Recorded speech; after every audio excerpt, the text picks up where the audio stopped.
Hello, everyone, and thank you for joining us for the Tuesday, May 21st, Brattleboro Selectboard meeting. We came together just a half an hour ago, and that's how we know that the meeting has been properly warned. Thank you, Jan. I'm going to convene the regular meeting. And the first order of business is to approve the minutes of May 7th. And I assume everyone's had a chance to look, so can I have a motion to do that? Move to approve the May 7th meeting minutes. Okay, a motion has been made to approve our May 7th minutes. I'd like to second that. Sure, we haven't been doing seconds, but I'll accept a We'll second. do Bob's rules instead of Robert's rules. Very enthusiastic. I like it. I like it. Really good minutes. I like it. Okay, then, all those in favor of approving the minutes, say aye. Aye. Aye. And none opposed, so that's 4-0. Thank you. My only remarks today is to remind everybody that you still have, let's see, 41 minutes left to go vote at a very important election. We have an election going on downstairs in room 105 of the Municipal Center. And I'll just remind everybody that that budget that we pay for through our taxes is even bigger than ours that we pay for here, the municipal budget. So it's an important thing. There's been a light turnout, so if anyone can stop by and do their duty as a democratic citizen, please do. And next I'll kick it over to our manager for his comments. Thank you. Two announcements this evening. The first is just thank you to the DPW team, to Zaluzny Excavating, and then at the end of the job, also to DMI for the excellent paving job. But everybody involved had a tremendous amount of coordinating to do and communicating to do related to the Main Street replacement of the water main.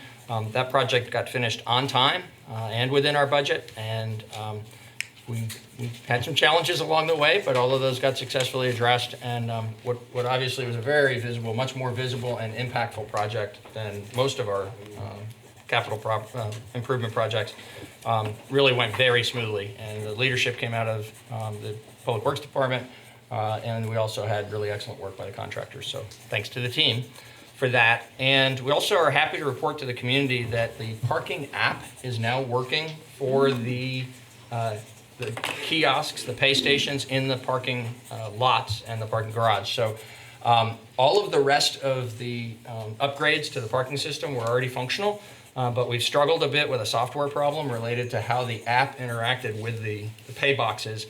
Last week that got resolved.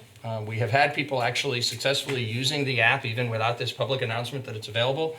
We know there were people who were eagerly awaiting the opportunity to use it regularly. So that moment has come. We'll get a news release out soon that will provide a broader update about the upgrades that have been made and how everything functions now compared to the old system. And how to apply the app. Yes, exactly. But in the meantime, the news is for those who've been trying to use it and been frustrated at the parking lots and at the transportation center, it's now operating. Thank you. Peter, did you want to mention the July 9 Select Board meeting? Yes, thanks for that reminder, Jan. So we also should alert the public to the fact that the Select Board has made a decision at your meeting last time. We've confirmed with Brandy that this also works for her. So in July, there will be one Select Board meeting instead of the usual first and third Tuesdays. Instead, on the second Tuesday of July, which is July 9th, we'll be having the one and only Select Board meeting for this July. So, For the one and only driver. for the one and only girl. Absolutely. Thank you, Peter. I think this is untidy, but I'd like to just make a comment about your comment. Please. I just wanted to let everyone know that not only is the parking app functional fully, it looks like now, but I wanted to just point out that when you're using the app at the, as far as I know, at the street level, at the street meters, the meter itself does not reflect that the app is functional. The app is your confirmation that the parking is functional. It actually threw me a little bit, but now that I've used it a few times, if you're comfortable enough using an app, hopefully you're comfortable enough realizing that you'll trust what the phone is telling you. So Sure. it's a little counterintuitive, but there's a lot of reasons for it, and I think everyone will get used to that. Right. Yeah, and the primary reason for it is it would be a very substantial additional cost to have every single parking meter head communicate like a cell phone to a central system in order for the app time remaining Right. to be reflected on the readout at the meter head. So Requires even more battery changing, and it's a all little of that. So it again, our expectation is that folks who are comfortable using the app to pay for their parking are going to get used to just seeing the remaining time there on the app. great. I like the credit card. Excellent. Everybody's got their favorite method of that. So next on our agenda is Select Board comments and committee reports. Does anyone have anything to share? I have two pieces of good news for the community. The first is that the Windham County Dental Center has opened today at 375 Canal Street, which is Dr. Rinder's old office, and they provide high quality sliding scale dental care for folks with all types of insurance and no insurance. And you can call them and schedule an appointment. I think it's staffed like 5 days a week, but there's a dentist there 2 days a week. So that's good news number one. And good news number two is that Sevco will be opening a housing resource center at their office on Grove Street with a special opening night party type thing on Gallery Walk, which I think is June 7th. And this will be a good place to go for applications, a little bit of assistance with, searching for an affordable place to live in our town. Two excellent updates. Anyone else? No? Okay. Next is public participation, and this is the time in our agenda when, if you'd like to say anything or have any notes about something that is not on our agenda, you're welcome to come to the microphone and state your case or state your piece. Is there anybody interested?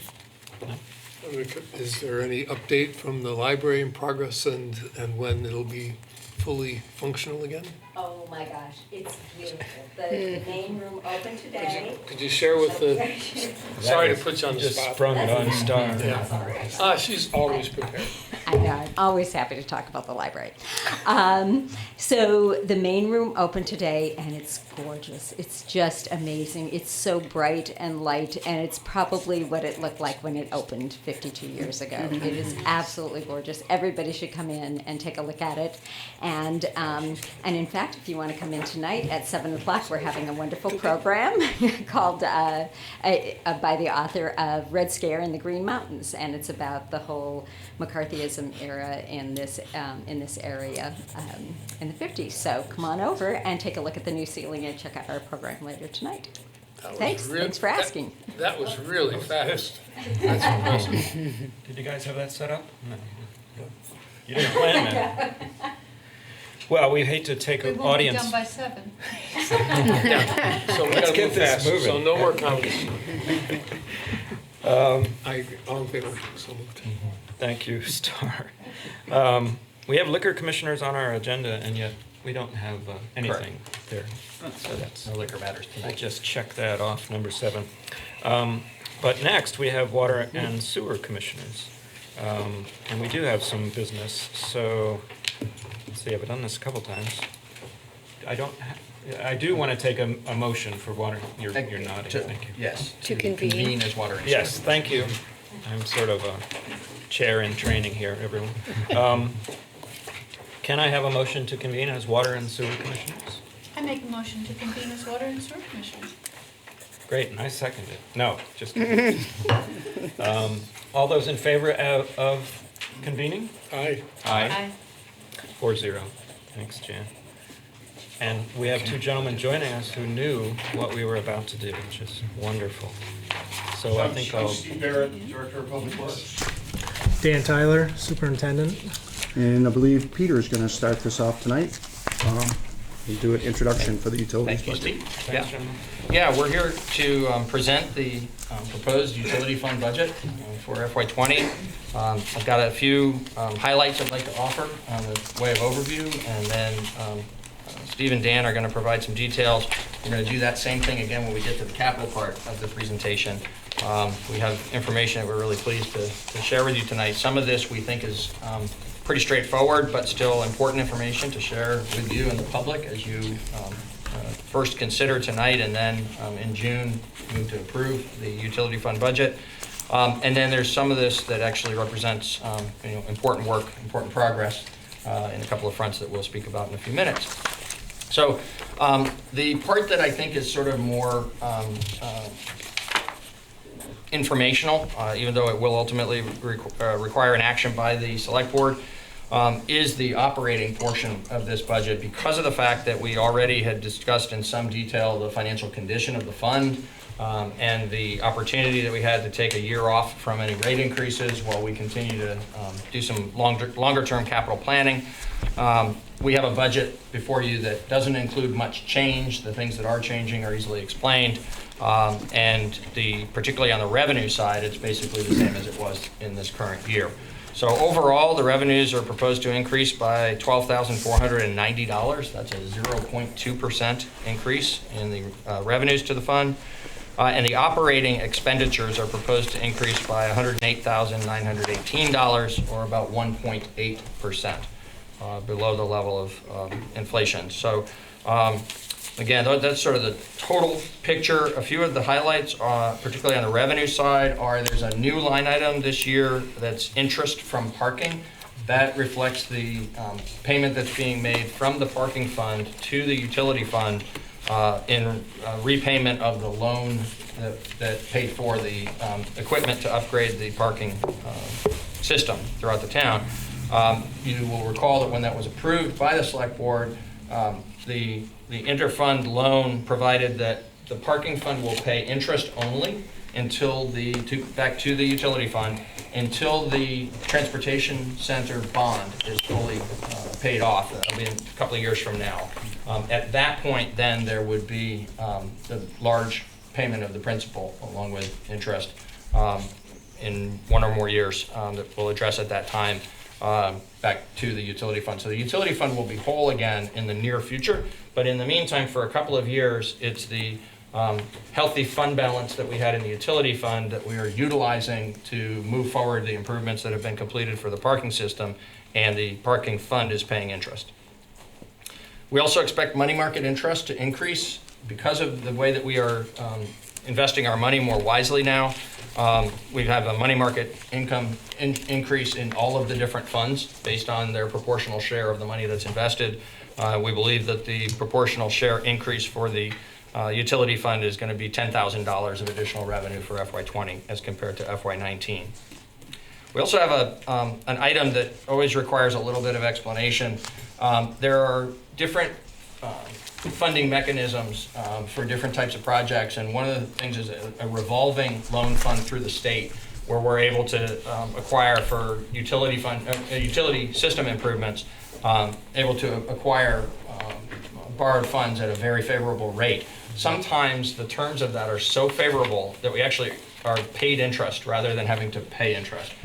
And so there's a negative interest that comes just with the quirk of the moment in time compared to the market and in the rules of the program, where we actually receive a negative interest revenue. That happened on the Tri-Park bond about a decade or so ago. And so you're familiar with that one from the town meeting action that's taken each year, where we collect from the Tri-Park cooperative the money that's necessary to pay the principal back on this bond. And then the interest is actually paid to the town. And because the principal amount gets smaller and smaller and smaller, this negative interest line item gets smaller and smaller and smaller too, by small increments each year.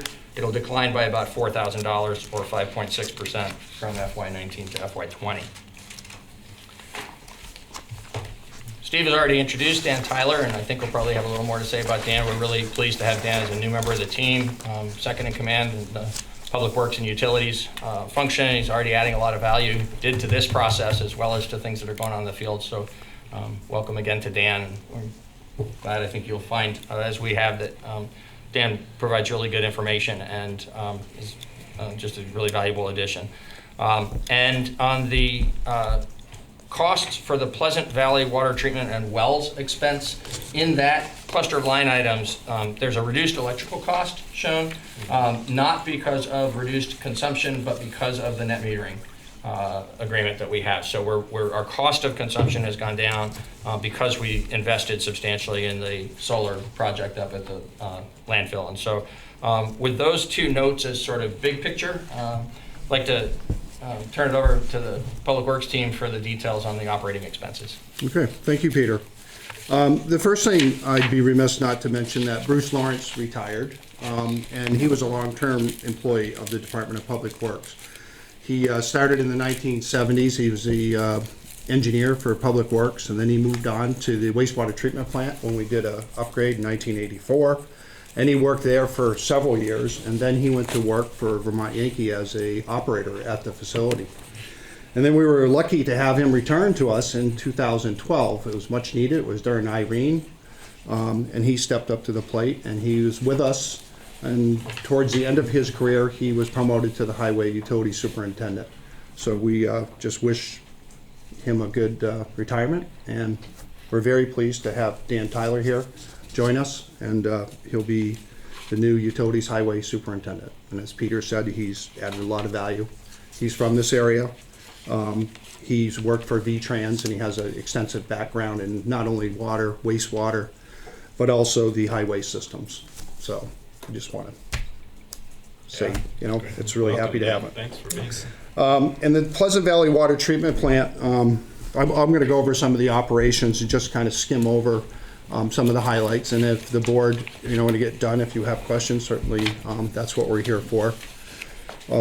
But the first thing is the Pleasant Valley Water Treatment and Wells expense. As Peter said, the solar net metering program has given us an offset and given us some pretty good savings on the electrical costs. So you can imagine at the water treatment plant, we average 1.2 million gallons a day, and that's all pumped. It's pumped from the reservoir up to the treatment plant, from the treatment plant to the 3 million gallon tank, and then it gravity feeds to town.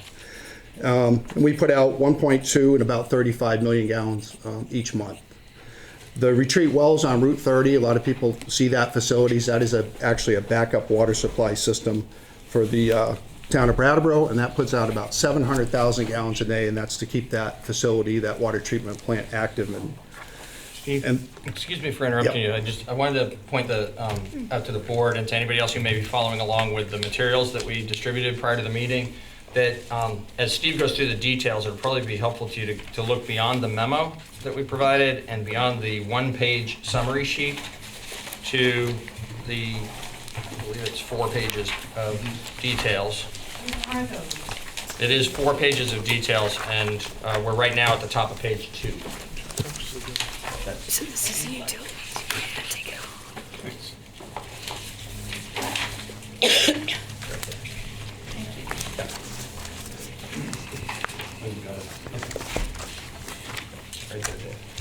Good. Thank you. Sorry about that. Yep, no problem. So that kind of gives you a summary of those, as Peter said, on page 2. You can see the detail sheets on each one of these particular fields that I'm going to go through. The next item is the water distribution and storage. That's actually the accounts that we utilize to transport all the water from the water treatment plant to your home or to the fire hydrants and throughout the system. There's pumping costs. There's other associated costs with hydrants and valves and making repairs. This is the distribution crews, what worked on Main Street. The staff salaries have been reduced there in this budget, and that's because we have a lot of fine, young, new employees. So with retirement, we've done some new hires, and then people are coming in at the beginning of the pay scale, so that has saved some money in the distribution.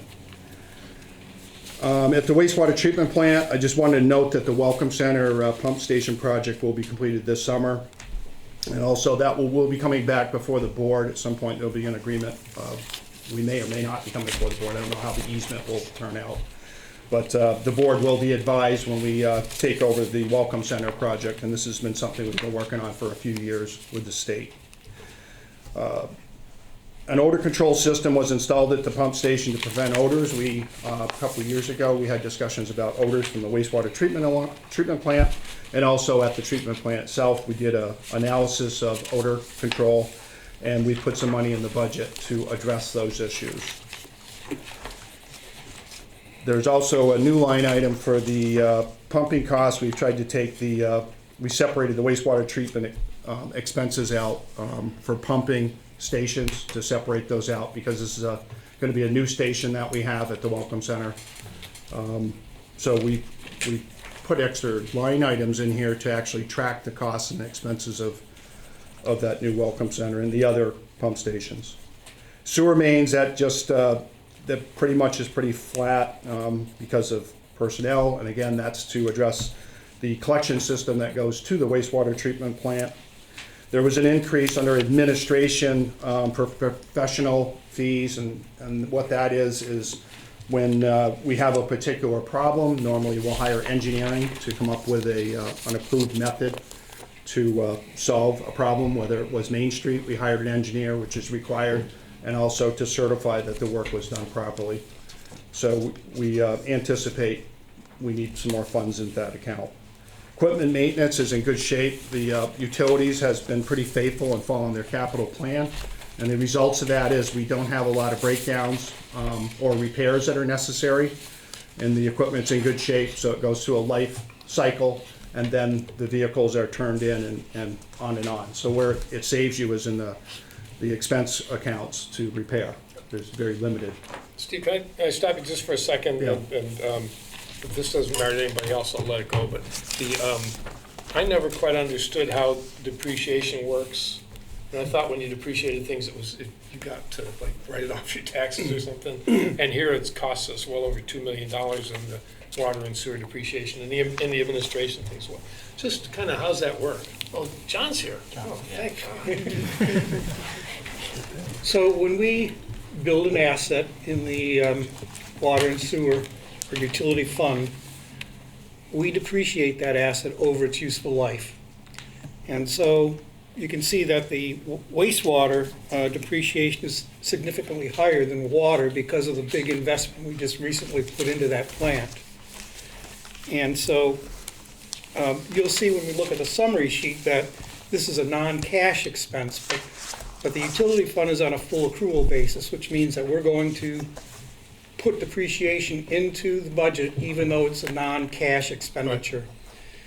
Right. And we'll reconcile that later, and Peter will go through that with you and show you how the cash balance is affected by adjusting for depreciation, and principal on the bonds also is not an expense in this budget, but it is a cash expenditure. Mm-hmm. So again, that's going to affect the cash balance, but it's not going to affect the budget. So there's some give and take in when you go from a full accrual budget to a modified accrual, which is what we use for the general fund. So that's kind of what it's all about. It's really kind of an offset to the principal on the bonds, mm-hmm. but it's a different way of accounting for it and basically depreciating that asset over its useful life. So you account for part of it each year? Part of it each year, and right. Different assets have different lives, and right. you know, so yeah, it's an involved process. Thank you. Yep. Thanks. So the next step of next part of the budget is the capital, and Peter is going to give us a summary of the overall capital picture for improvements. Thank you, Steve. So if you move past the budget the budget line items to the fold-out sheets, we have two sheets in the select board's packet that are 11 by 17 sheets, and the reason they are so large is we're very pleased to bring forward to you the product we've been talking about now for a while in terms of longer-term capital planning. When we proposed the general fund budget last fall, we explained that we had prepared a 25-year forecast of a replacement schedule for all of the equipment and vehicles in the general fund. And that it was limited to the equipment and vehicles and didn't include the infrastructure projects because of the much more sort of unwieldy scope of infrastructure projects for the general fund. So we have work yet to do on longer term planning for infrastructure projects in the general fund. And certainly, the continued heavy lift of making additional investments as we go forward into the future in capital. We've done really good work in increasing our commitment to capital over recent years. We have more work to do in that regard. But we took a big step forward when we were able to at least do a real schedule of 25 years showing how the equipment should be replaced. And we said at that time that we were hopeful that in the utility fund we would be able to accomplish not just that, but also the heavier lift of addressing the project needs because of the more limited scope of the infrastructure within the utility fund. We were confident, but not sure, that we'd be able to deliver to you what's before you tonight. But based on the collective work of Steve and John and Patrick and I, and especially the added value again that Dan has brought to the team and the work that Dan did on creating this and refining the numbers in this chart. Together we've been able to create a 20-year capital improvement program that does identify all of the equipment and rolling stock that will need to be replaced within the utility fund, both water and sewer, and all of the funding for projects that we can reasonably foresee at this time would be needed during this 20-year period. This is huge for us because it means that there's years, for instance, like in this next year, we're going to be talking about an investment of millions of dollars in the generational upgrade of the water treatment plant. A plant that went online in 1989. It's going to be a very expensive, very large-scale improvement for the fund. It's reflected in here, and that kind of an improvement when it's farther out, and we have some of those that Steve will speak to here in more detail in a moment. It gives us the opportunity to plan ahead in how we're doing rates and in how we're managing the costs from year to year, so we can see the big years and the big expenses coming as we're managing our way through some years when we're actually building up fund balance towards being able to pay for those. So it's primarily a planning tool. The only thing that we're asking is, same as always, is that you approve the first year so that there are projects and one piece of equipment that we could actually move forward with in FY20 to purchase. The rest of it is all for future planning, but it's important to us that this is the year that we're able to actually take that longer, very detailed look. And what we'll do from year to year now as we go forward is update this so that we're always looking 20 years into the future in the utility fund each year when we're doing utility fund budgeting. So just with that sort of spotlight on a major step forward on process, we actually do have some fairly big numbers to describe in terms of the actual expenditures that we're proposing for this year, and Steve will provide information about those. Thanks, Peter. So the first item in the capital plan, again, is the water treatment plant upgrade, and we have $100,000 towards that engineering preliminary design.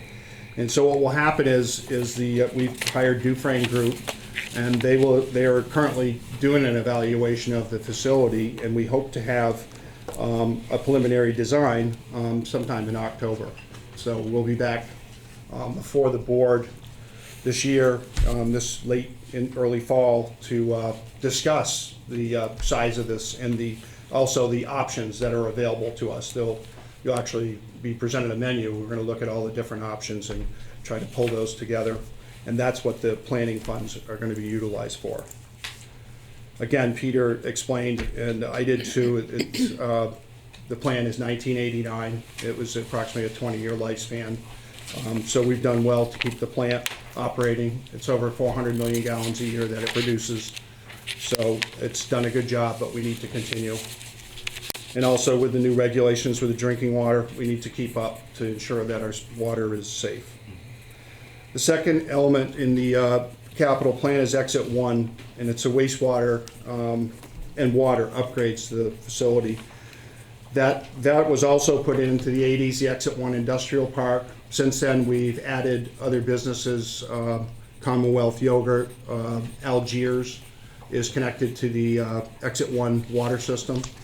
And so to accommodate businesses, future businesses, and also residents, Omega is on this also, that's in Brattleboro. And also, we have some new connections of residential homes, and in the future, we expect some expansions. We need to upgrade the water system. We have a tank, and what this will do is actually increase the capacity and the use of that tank. And the wastewater treatment, again, it'll increase the capacity for wastewater at that plant. The cost of this project is $820,000. We've been working together with the Brattleboro Development Credit Corporation. The town, and Patrick's done a super job on this, has been working on a grant from the United States Economic Development Administration to receive 50% of the funding. So this here, again, this may be an accounting question, but the 820 is in here as a placeholder. But if there is money that we're successful in obtaining, that will decrease the cost that's in this budget. But we need to have the money to move forward with that project. And Dan, maybe you can hit some of the capital items with water mains. So the next highlighted item is the water mains. The $50,000 there, what we're hoping to do with that is start some engineering. Basically all of your upgrades require engineering if they're over a certain distance. And you'll see some bigger numbers going out. So this year we hope to start engineering going towards some of those bigger projects that we can build down the road. The next item is water meters. There's just shy of 4,000 water meters in town. Most of them are 5/8 size and cost about $275 a piece. We've been whittling away at these since 2001. We've replaced about 2,000 of them. So, hopefully we'll replace another 150 to 180 meters depending on the size of the meters. It'd be nice to do them all, but it'd be about $1 million, and yeah, that's not going to happen. Not all. How do you know? The original water meters date back to the 70s, and then they were upgraded in the 80s, and now we're upgrading them again. They're not mechanical anymore; they're electronic, so they're more reliable, and they provide us more intel as well. We can chart higher flows at individual residents. We had a pretty good primer on those when one of the older ones, well, there was a real huge overuse, and so Steve ran us through it. Is there any way we can nibble a little bit bigger chunks of those, just because of the distinct advantages of the electronic ones? Yeah, I think we've been a little conservative because the older meters that we do take out are still pretty accurate. We do lose some revenue, but on average, where we're losing is really on the low flow, which is the least amount of usage. So the average flow of over a couple gallons a minute, 5 gallons a minute up, and the high flows, they're calibrated and they're in the high 90 percentile. Right, I remember that. Yeah. So we're losing some, but we'd also have to make arrangements with personnel, and we only can get into so many homes. So. But it sounds like it's really a convenience thing. They're accurate. They're just not as. Yeah. They don't give you as much They'll be information. much better for a longer term because they aren't mechanical. So it picks it up through electronic signal. So there's a big advantage, down the road. And they're all made out of composite materials now. The other ones were bronze. They're more expensive. Thanks. So. One other thing about replacing systems like that are lots of separate pieces all around the town is that to replace them all at once means we can expect that they're all going to wear out at about the same time Right, too. so you get the So same we're problem, binding or worse ourselves problem. into that huge lift again sometime in the future. So we like to try to stage those. Yeah. 1,000 cuts. So the next item in the capital plan is a Pleasant Valley Waistline is what we're calling it. This has been under design. Currently, we're requesting $300,000 towards that project. The waste process line is from Pleasant Valley Water Treatment Plant. Currently, the backwash from the filters, filters that we use to clean the water, once it has a certain amount of resistance and it has built up materials, we backwash those filters and they go into settling basins or lagoons, and then they overflow. Once they settle out, they overflow into what's called an unmanned tributary, which eventually goes into the whetstone. This line would eliminate those lagoons and the in-house treatment, and it would be connected to our wastewater collection system, which essentially we would treat the waste at our wastewater treatment plant itself. And it would eliminate the lagoons, which is an average cost of $34,000 to $40,000 a year to process the lagoon waste. So we see this as a big benefit and a long-term financial benefit for the water treatment facility itself.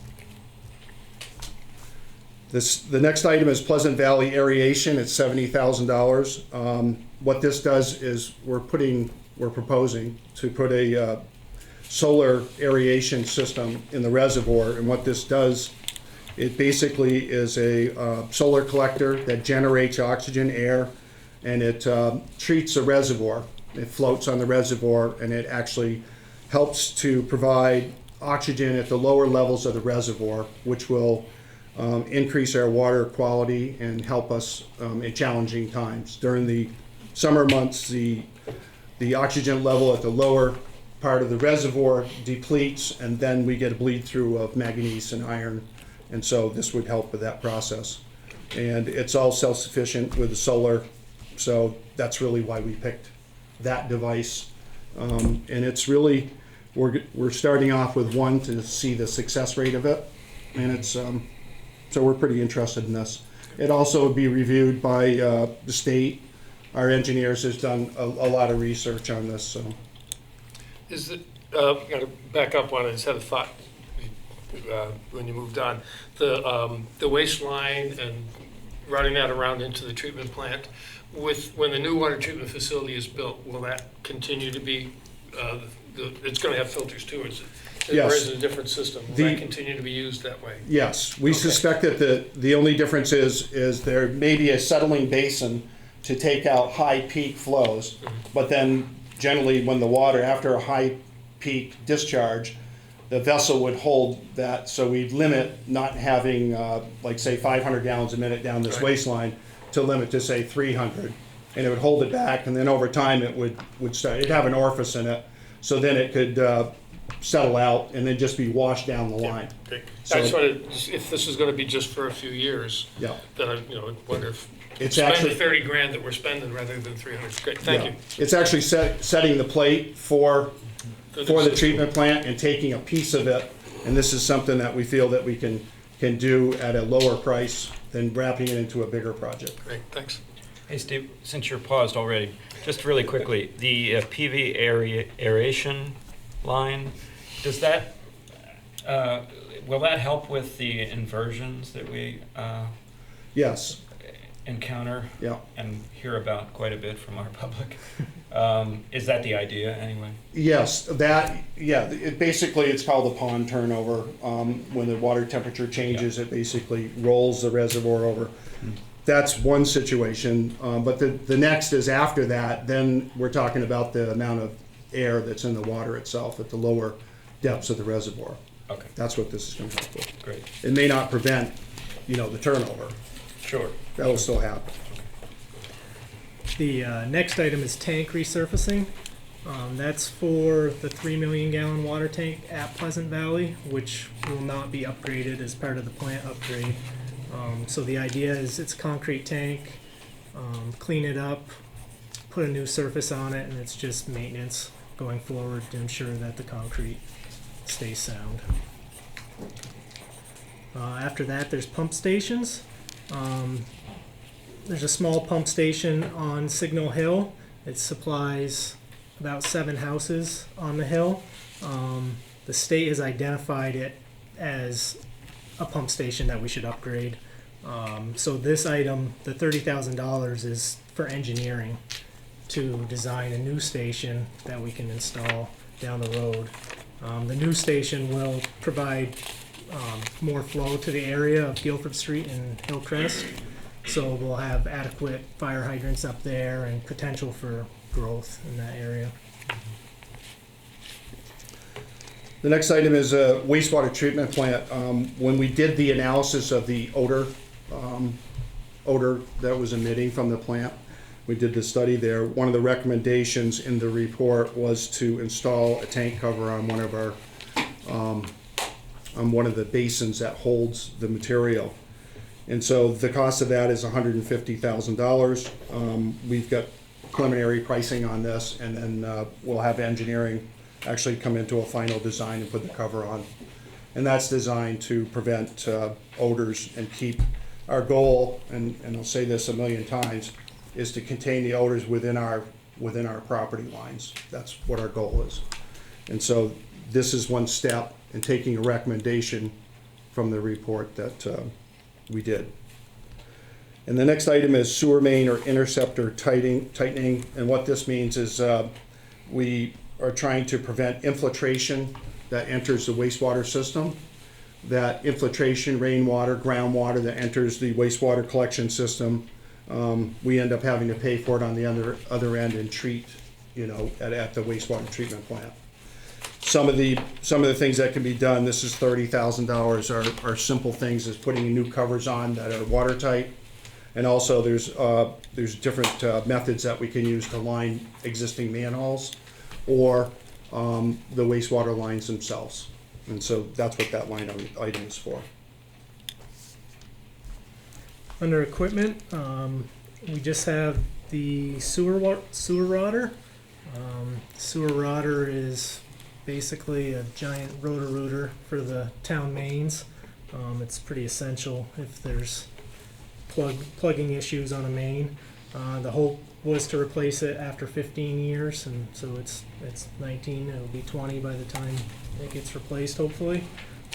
It's been well maintained, but it's time for a new one.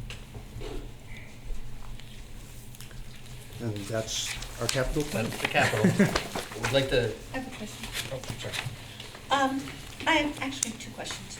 The first is, have you orchestrated this so that you don't overload a big cost in any one year? It looks like you're orchestrating both the water and the sewer so that you have a big ticket item one year and then in one item, so that each year you have a calming effect or a stabilizing effect on. So as it extends out, there's underwater mains, there's 1 year of engineering and then a year of projects. Under sewer mains, those are flipped. And my second question is, will this new sustainability coordinator that we're all talking about review these energy efficiency elements and work with you to understand them and get on board and Potentially. Yeah. So the sustainability position is currently, there's been a lot of activity going on with folks from the community who are very interested in that, who are working together to bring community input into what how the position might add the most value for the town, sort of broadly defined, not just town government, but the community as well. And I'll be continuing to work with them into the middle of the summer, and then we'll be bringing information to the board to consider possibly the July 9th meeting, possibly in August. And ultimately, you'll make that decision as to Right. what are the priorities for that position if we create it. It just seemed to me that these energy efficiency measures seem like a prime target for someone to sink their teeth into and work with your department. Yeah, absolutely. I mean, you can see, like, even this aeration project, there's options for electrical, regular hardwired. There's an oxygenator where you actually take pure oxygen and put it into the reservoir. And for us, the solar just seems like, okay, it's a home run. Right. Especially in the process where we're experimenting to see how successful that is.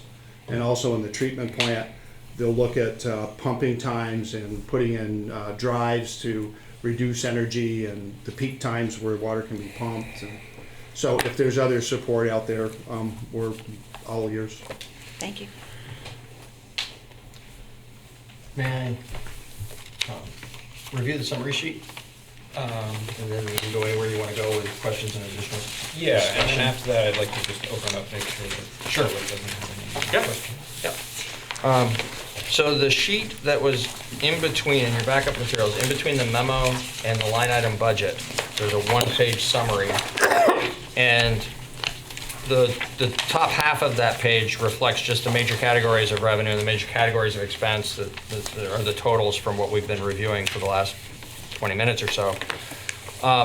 And you can see that it's approximately a $6.2 million budget, just under that for proposed revenues and just over that for proposed expenditures. What's at the bottom of the page is the important part, and frankly a little denser for most of us who do work with government budgets to work our way through, because of what John referred to earlier about the full accrual basis of accounting that's used for the utility fund as an enterprise fund in town government. So what we've tried to do here is convert the numbers, some of which are actually sort of invisible to the eye that's trained to look more at a general fund style budget, and some of which are visible but confusing without a reconciliation. And so we've tried to work through 3 steps that we think bring you to a clearer understanding for all of us together and the public regarding the financial condition and this budget for the utility fund. So the first of those 3 is the 2 different categories of expenditure, and they're very sizable expenditures that are actually sort of off the books in a full accrual form of accounting. So the debt payments and the capital cash allocation both are made in ways that are tracked properly through the finance department and approved. The auditors who never have a concern about how we're showing our books, but they don't show within the budget in a way that would otherwise be transparent. Together, they add up to $3.2 million, 3.215 in the current year's budget and 3.228 in the proposed budget. Then we do a cash reconciliation so that you can see the impact of those items and what's going on in the line item budget, the combined impact of that on the cash bottom line for the fiscal years. So we've got 2 columns here. We've got the current year, FY19, and then the proposed year, FY20. You can see that for the current year, we actually prepared a budget that showed a positive balance. There was more revenue than expenditures in the current year budget at the time that it was approved, of $75,000 net positive, and just under $21,000 to the negative in the budget that we proposed before you tonight, with $20,998 more of expenditures than revenues. So those are shown. The depreciation number is then backed out. John answered the question about depreciation during the earlier presentation, that it's shown as an expenditure line item because the full accrual basis of accounting requires that, but it's not actually being spent. It's not cash that's being spent from the utility fund. It's just an accounting entry. So we back that back out in this cash reconciliation, just so that it nets to 0 because it isn't actually a cash outlay during the year. And then there's the total from that cash outlay of adding in those 2 items that are off the books, or at least off the budget, not off the books actually, but off the budget, the debt and the capital that we just talked about a moment ago, about $3.2 million. So you have to subtract that because that actually is cash that's being expended from the fund. And the place that we land is on a reconciliation that shows that we were actually proposing to draw down the overall fund balance of the utility fund by about $665,000 in the current year, and we are proposing to do that again by about $750,000 for the coming year.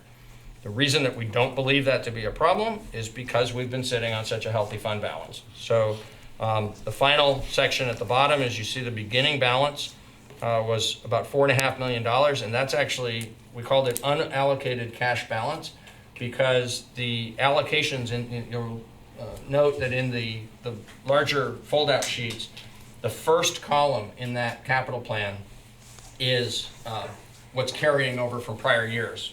Capital expenses that have been previously appropriated but not yet expended. And so there's about $1 million of that carried over into FY19. So we were really sitting on about $5.5 million rather than $4.5 million at that time, but we had $4.5 million unallocated.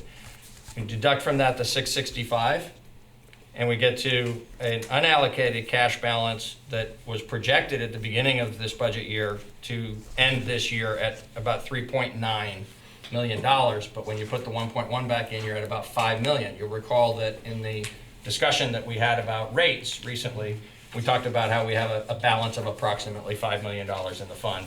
That's how we got there. So the most important number for tonight is looking at how we think we're going to end up going forward. And when you run that same calculation of the beginning balance minus the impact of the cash reconciliation, to where we think we'll end the year. We're showing a forecasted unallocated balance of $3.145 million. But again, there's the $1.1 million of carryover money that needs to be put back in. That gets you about 4.2. And of the 750, we may or may not actually expend all of that. Typically, we end the year to the good. Not always. Sometimes there are surprises that pop up, like the situation at the Exit 2 overpass a couple of years ago, where we had to spend some money in a hurry to do a repair there when we were leaking onto the interstate. But most years, we won't have an outcome that's any worse than what is projected. So we believe it's safe to expect that we're going to be in the range, in the sort of middle 4.4, 4.5, possibly up closer to $5 million at the end of the coming fiscal year, just as we are at now. We'll have a better feel for that once we're into the fiscal year, and we're having the conversation Steve talked about when we come back to you in October with better, clearer information about what's going to be required to upgrade the water treatment plant.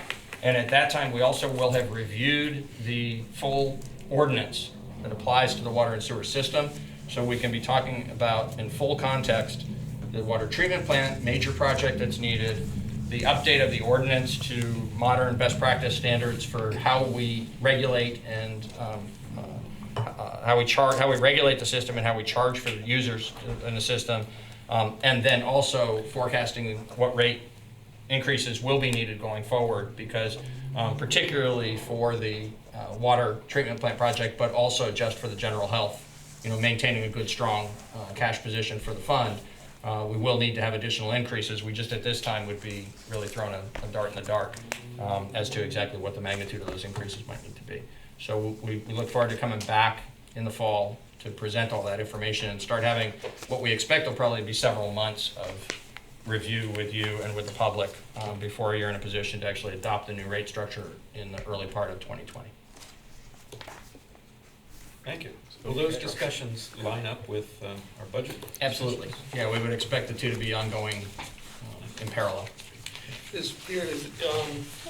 the planning, the water treatment planning that's in the capital plan, Yes. will in a couple of years, or in a year or so, give us, will that give us an estimate of how much it's going to cost Yes. to build the facility that we need? Yes, we expect to have be able to describe in significant detail, not final detail. It'll still be a conceptual plan. You don't but actually put it up to we'll bid. be able to describe in significant detail what we think the engineers, what the engineers think is the best way to approach that upgrade. And we'll have the engineer's cost estimate of what we'll have to put into And anything investment in over the plan. $5 million, we'd have to borrow for and then pay back. It will be over $5 million. We don't know how much north of 5 it'll be, but it'll be north of 5, probably substantially north of 5.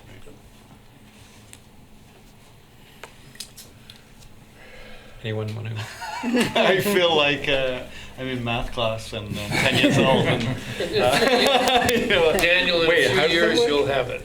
Oh, I'll tell you, the accrual versus cash Yeah, versus Yes. partial accrual is stuff that I don't really like very much. The utility fund numbers are much more challenging to work with than the general fund numbers, which is why we try to convert them to make more sense, but it's hard.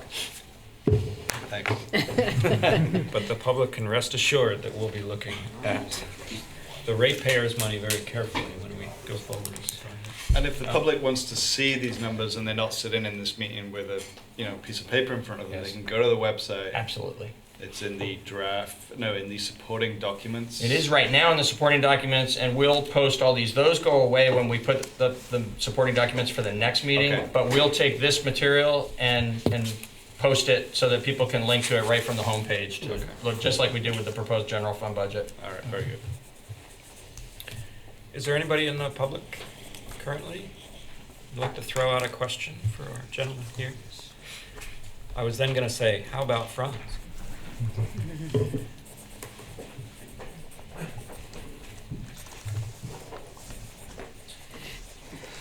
Franz Reichman from the Finance Committee. Couple of things struck me as I was listening. And I understand that you're with this 20-year capital plan, you're doing a lot of maintenance to prevent problems from cropping up, such as we recently saw on Main Street. But I wonder that even with that kind of planning, what proportion of the expenses for the department are predictable, and how much do you set aside just because things happen, and how is that dealt with in a budgetary manner? Well, there's a certain amount within the, again, like when we talked about distribution and storage, there's a certain amount of money that's built in there for like a minor break, or again in the sewer, there's money there if there's problems, say in the $20,000, $30,000 range. So we're prepared for those. It's just when we get something that's larger, like Main Street, which if it it was got up to 170 plus thousand. Those you can't really anticipate. Although a good sound replacement project, our water system overall is in really good shape. And even in the 80s, when the water treatment plant was done, there was a big focus on the transmission lines, the main lines that come down from the plant. The older main was cement lined. New valves were put on it. Transmission lines were put from the Creamy Bridge all the way over to Maple Street. So there's been a lot of upgrades, and our system's pretty healthy. So in the long term, we're looking at some of these segments that we can continue to upgrade. But year to year, we have a pretty good handle, and you'll see that if you go back and look at our operating budgets, it's pretty sound.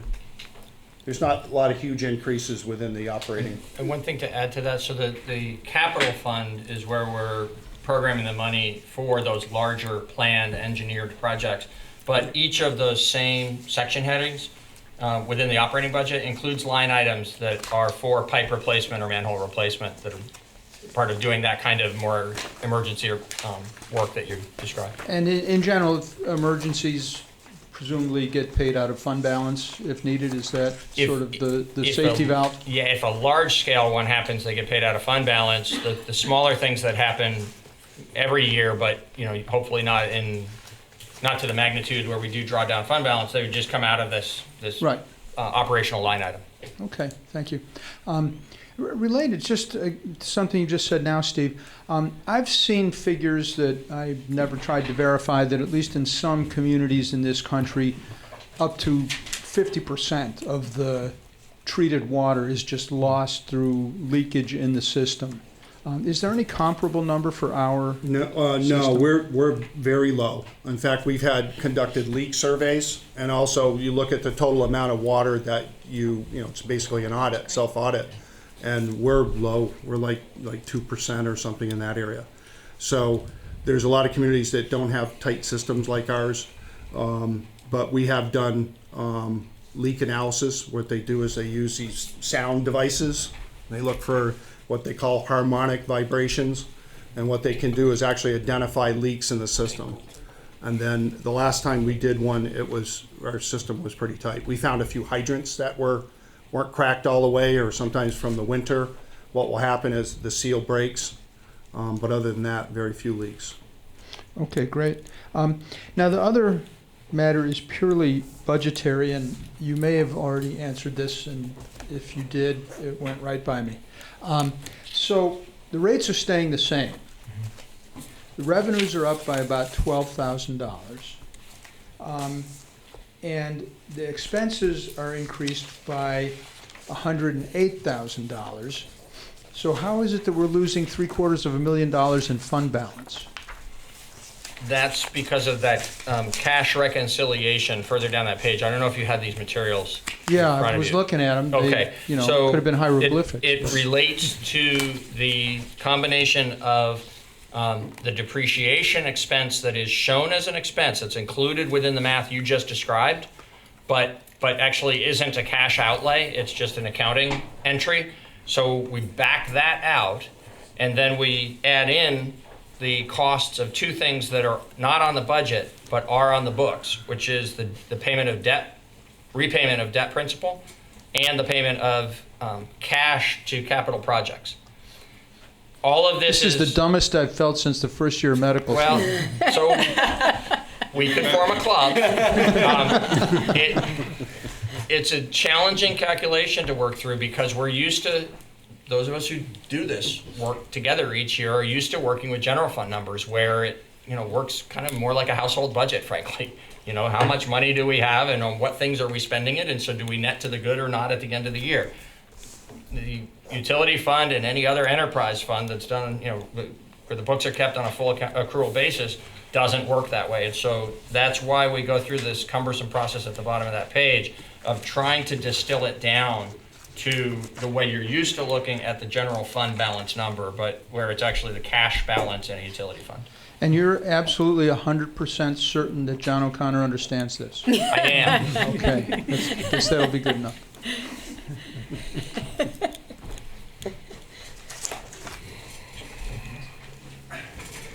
No. Any other, I thought better of it. Well, here I go. You said at a few minutes ago that we had been discussing about 5 million in our available, in our cash balance. Yes. And now we are at 4.2 million. But that is only when you're factoring in the conversion that you've just Well, there's that, and then there's also the fact that we're a little ahead of ourselves right now. There'll be times when we're ahead of ourselves, and there'll be times when we're closer to right on in terms of the accomplishment of capital projects that have been previously funded, right? So right now, we're if you far out. to show you in actual numbers why I said what I said about the 5 million. Yep. So at the bottom of the first page of the fold-out sheet is the carryover, the first column. That's the carryover from what has been previously appropriated to capital projects, but not yet spent as of the beginning of FY19. And that's just over $1 million, $1,022,387. And if you add that to the 3,894,750, you come up just shy of $5 million. Okay, so that's how we talk about starting at $5 million. And the next piece is less satisfying and more from the hip, but some of that has been completed this year. But some of the FY19 appropriations have not been spent. And so we don't know yet what the carryover number is going to be. We can tell you in July what we carried over from June into July from across the fiscal year boundary. But we know that some has been expended and from the carryover, some has not been expended from the FY19. And our best educated guess is our carryover is going to be on the order of $1 million again. It could be a little lower, it could be a little higher, but it's going to be on the order of $1 million again. When you put that $1 million in with the 3.145, you're coming out to the 4.2. So, Okay. that's how we got to those numbers. And that sort of was the same $750,000 that Franz was referring to. It was. Great. I was trying to help Franz, so not sure I did. But. He wants to be a member of the club.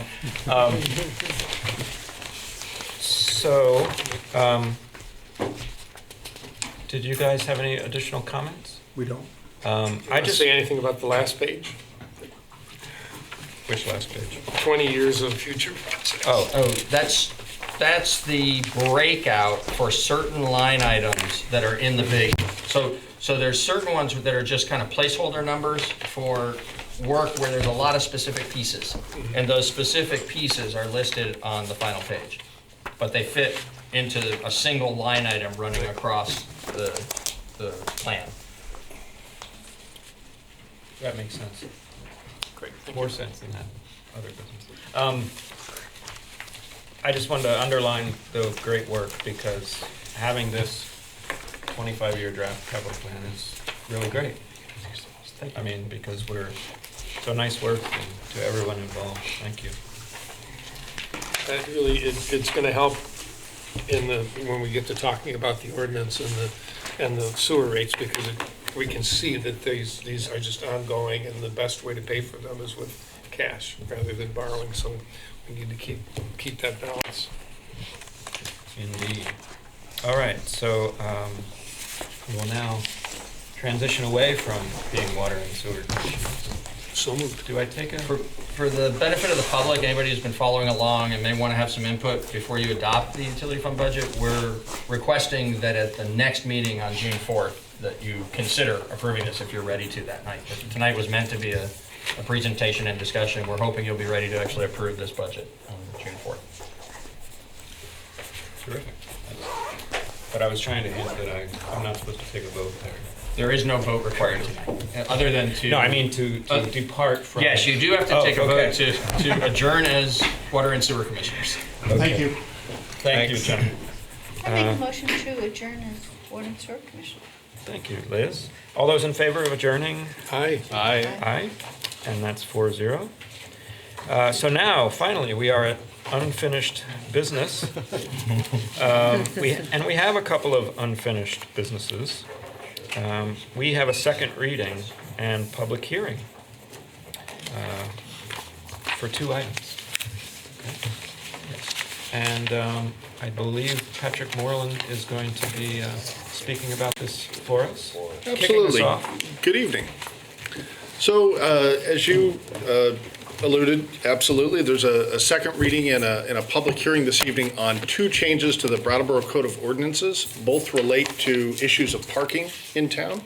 The first one is to Brattleboro Code of Ordinance Appendix C, Article 7, which has a very long name, taxi stands, hotel zones, bus stops, police car zones, fire lanes, spaces for handicap parking, reserved spaces, and emergency zones, specifically to subsection 16-107, spaces for handicap parking. This particular change would result in the establishment of the first ADA marked parking space on the east side of Main Street. And the location being proposed is the space 1 north of the clock on the east side of Main Street, right in front of 145 Main Street. This request comes about as a result of a inquiry from a member of the public that has some mobility issues. And the idea here is if we establish a handicap parking space on the east side of Main Street, then folks with mobility issues will have the ability to conduct their business with the shops and businesses that are situated on the east side of Main Street. Currently, the closest handicap parking spaces are located in the Harmony lot. And so if you're mobility challenged, that can be quite a distance to the east side of Main Street. And so staff has investigated and recognizes that the spaces being parallel parking are not fully accessible in that, they're not like van accessible. But we've conferred with thank you. With the New England chapter of the ADA network, I believe, and they have indicated to us that is perfectly acceptable for us to use the standard traditional ADA parking signature, the little blue with the white wheelchair logo, which we think is a wise choice because it's understood by all members of the public already. So this particular change would establish the first handicap parking space on the east side of Main Street. Incidentally, the measure has received the support of the ADA committee within the town. It's been reviewed by traffic safety and received their unanimous recommendation, and staff recommends we move forward. Great. Excellent summary. Thank you. So we did discuss this at fairly good length last time, and we're here for a second reading so that we can take any public comments or questions. And then why don't we do that first, and then I'll kick it back to the board if we have anything else. Is there anyone here that would like to speak to specifically the additional handicap parking space on the east side of Main Street? No? No, I more so came just to, in case there were specific questions, to help. Great. And do you mind if I repeat who you are, just for the... I'm Nina Wilson, and Okay. I am a member of the ADA committee and worked on this with Patrick. Okay. So Nina Wilson is here with us. I'm just saving you from standing up if you don't have any sorry. questions. No, it was just to precautionary to represent the committee and make sure if there were questions, since it was the second reading, Great. that we were Great. represented. Thank you. So anybody on the board like to discuss this? I know that we had a pretty general consensus that this was a great idea for the town. The east side needs help with this kind of accessibility because, well, anyone knows that it sort of drops off pretty fast and there's no back end of the east side of Main Street per se. I just So, have a comment. comment? Sure. Yeah. This came up during the campaign. A lot of members of the public were quite keen on this idea, and I just want to thank the committee and everyone, Patrick, for making it real. It's great.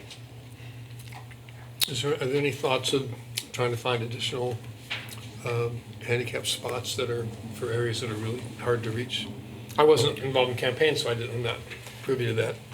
The I extent think of the Nina can concern. speak to that if we'd like to ask her. Should I stand up? Is that Yeah, better? please. If you don't I mind, know go to that you're the, trying, you're go to struggling. the I'm microphone. sorry. Yeah. To answer your question about whether or not other places have been considered, we, as a committee, had done a parking survey and sort of specifically tried to target folks with that spot would be used by. And then we used some of that information in our work with Patrick to sort of figure out a best case scenario. There is no ideal spot on Main Street because we don't have the width to comply with the regulations for the van accessibility. But we did talk about other potential locations, but really moving forward, we wanted to start with one, show that it's going to be used constantly, and then that would give us fuel for trying to present that potentially there should be more. But it's a good starting place, but also that we want to make sure that we're not jumping the gun and also be mindful as far as the community and people accepting that this is a need. So.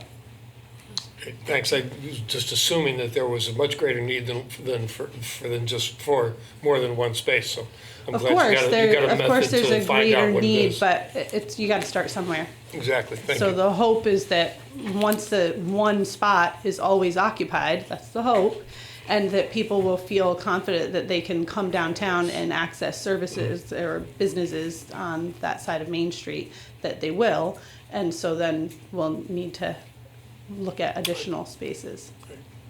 Thanks. Great.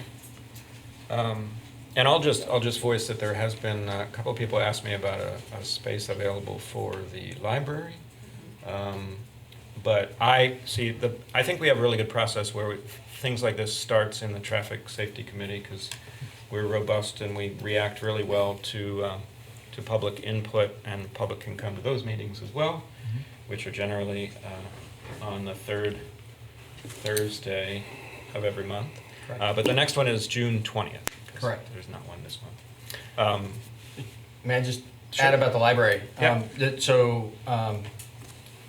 I suspect what you're talking about is folks who have suggested that there be an on-street handicap designated space. There actually are 2 handicapped accessible spaces that are fully accessible, van accessible, that are in the parking lot here next to the municipal center.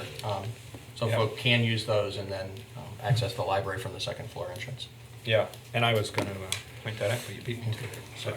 But so that sort of process of having the Traffic Safety Committee go through those motions first, it kind of filters out some not so good ideas from some really good ideas. So.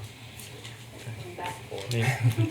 I was going to say that There's also a channel that people can make requests directly to the ADA committee, and that's also on the Brattleboro website, as well as through the requests of the safety, I can't think of the name. Safety action request Safety form. action request form. Those that pertain to accessibility get kicked over to our committee.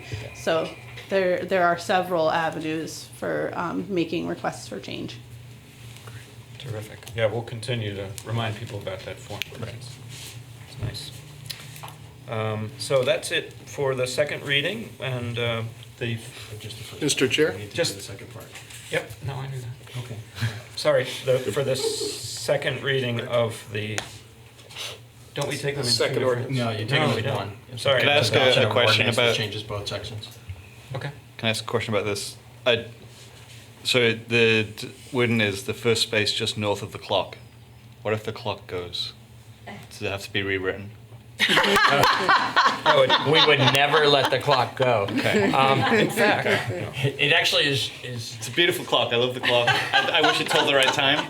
we're working on that. It does. It's right twice a day. Yeah, that's true. It is. That's It's true. currently right twice a day. It's changing. Will be right We're working on it. continuously throughout the day. It has a long history of being right, and it will be. Both sides. May it be so. Both sides.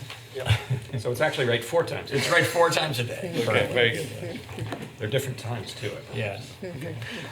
Let's not go there. So sorry, I thought we were taking it 2 different. So now we're going to discuss the no parking zone on Locust Street. Correct. Yes, sir. So the second change is also to the Code of Ordinance Appendix C, and this is to Article 2, parking, Section 16-100, no parking. And what would happen if this were passed would be that there'd be a no parking section on the east side of Locust Street between Vine and Chestnut.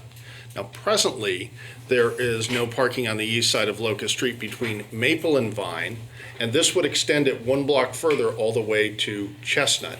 The reason for this request comes also about as a citizen request about the view being obstructed as you're on Chestnut Street and turning left onto Locust Street by the cars that are parked on the east side of the street. So this would eliminate cars from being able to park in this location, thereby making driving in the area more safe for all drivers.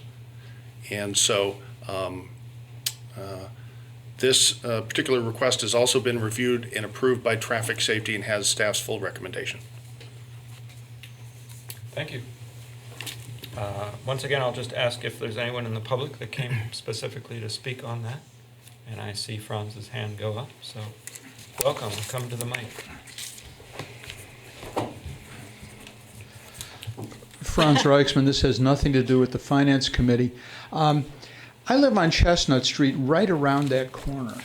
And in the past 32 years that I've been living there, I think I have made that left turn about 1.7 million times. And I have absolutely never felt like my view was obstructed. So I'm just wondering, just one person said, should we do this? And everybody said that's a good idea. I mean, it's just, when I read this, it was just like, huh? And I don't care at all. It doesn't impact my life in the slightest. I'm perfectly happy for this to happen, but it just seems strange to me, and I wondered if there was more of a story. The more of the story, or the additional story is that it was a suggestion from one person, but as we were talking about a few minutes ago, we get those kinds of suggestions routinely throughout the year.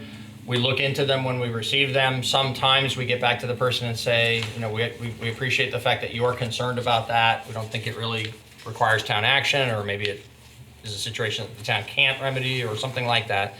Or sometimes we'll say, gee, the thing you were suggesting we don't think works, but we think you've identified a problem that really needs to be addressed, and we propose to address it this way.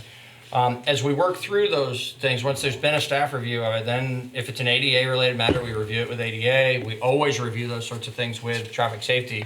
And then we come here if it makes it that far. This particular one, it was indeed suggested just by an individual person, but when staff went out and field reviewed it, it looked like a legitimate concern to us. So we reviewed it with traffic safety, who agreed, and that's how we're here today. I guess, I hope it doesn't sound dismissive of your personal experience in this, but those of us who do this for a living find that we almost never please everybody. We almost always are involved in implementing things that by some reasonable process are intended to improve the community, but we'll often have somebody either scratching their head or being disappointed. Well, I've never parked there, and I can't imagine that I ever would. So as I say, it's fine. Okay. Well, you can't now because it'll be against the law. See if you enforce it. Is this somebody who owns a go-kart by any chance? No idea. No. Not that I'm aware of.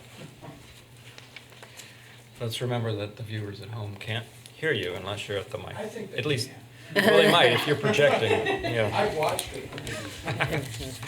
They have to turn up the levels. is there any other? Oh, Daniel. Yeah. Have we heard anything from folks living on Locust Street? Any concerns that, they're going to be losing parking spots? We haven't.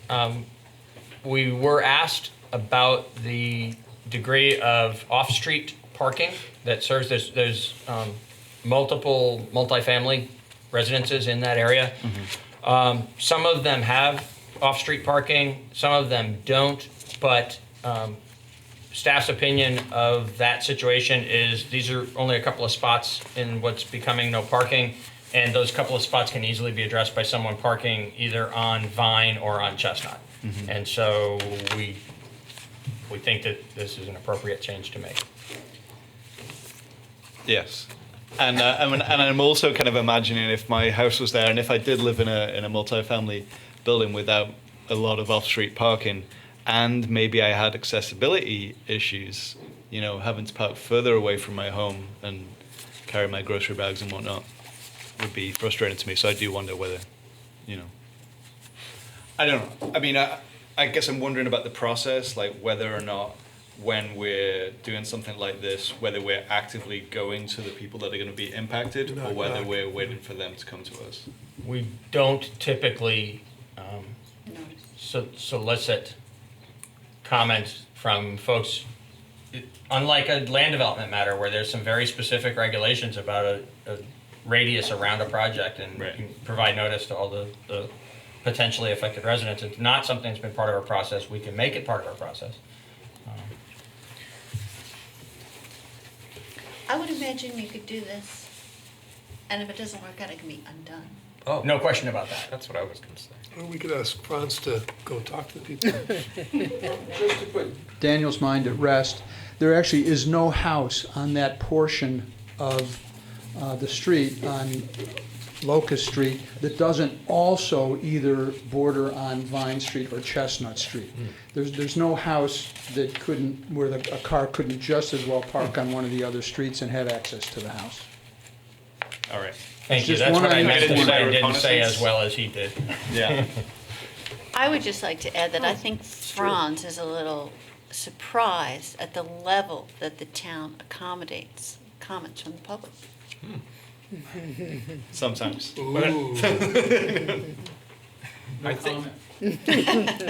I think you're trying to backhandedly compliment the town, ourselves, and our own jobs, right?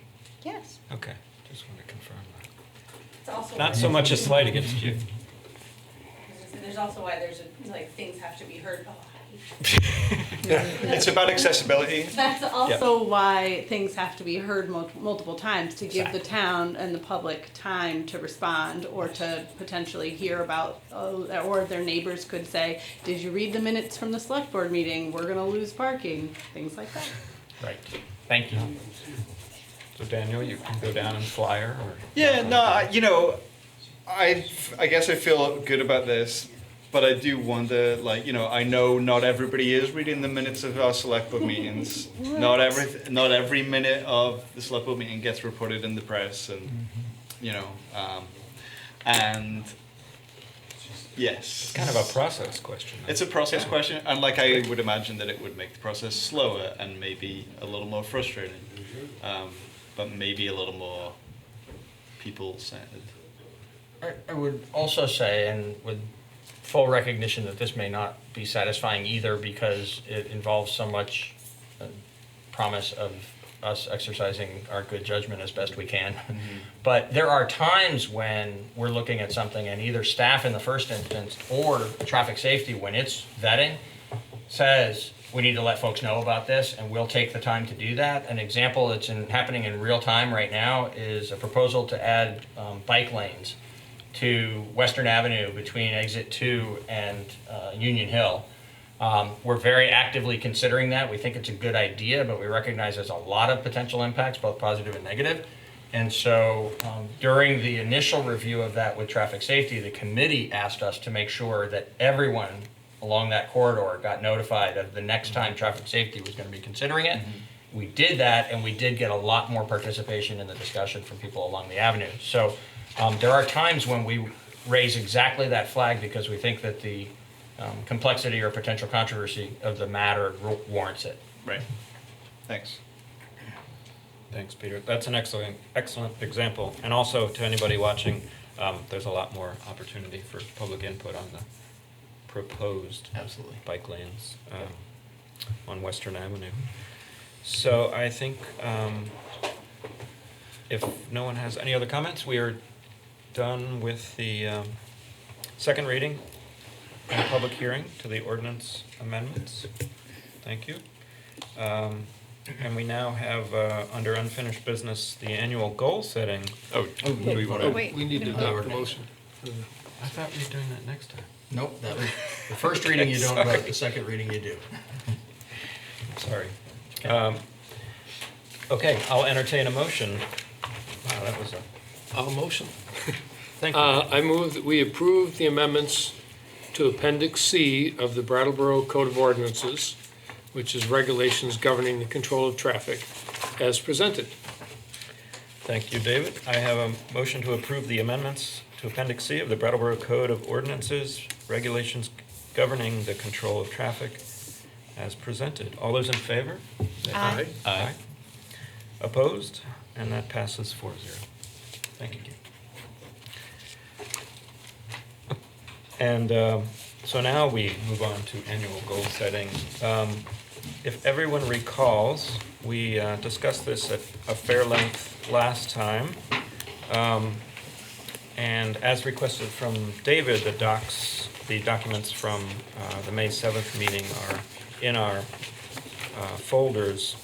And also, we have a couple of new memorandums that were offered. Actually, there's a summary that Peter provided to us. Thank you. Which kind of summarized the changes we had requested, presently requested, the members who were in attendance, which looks good for a starting point for me. And then there's an additional very helpful memorandum that was written by our fire chief, our police chief, and our library director, all of whom are here tonight. And I found this... What a coincidence. I just want to point out to our public that we have a very responsive, cooperative memo here. And I think I just wanted to throw out that our chair is not here again. So I want to just read the board's opinion on how to handle this. I know for a fact that Brandy Starr will want to chime in on this, and we certainly don't have a deadline of setting our goals.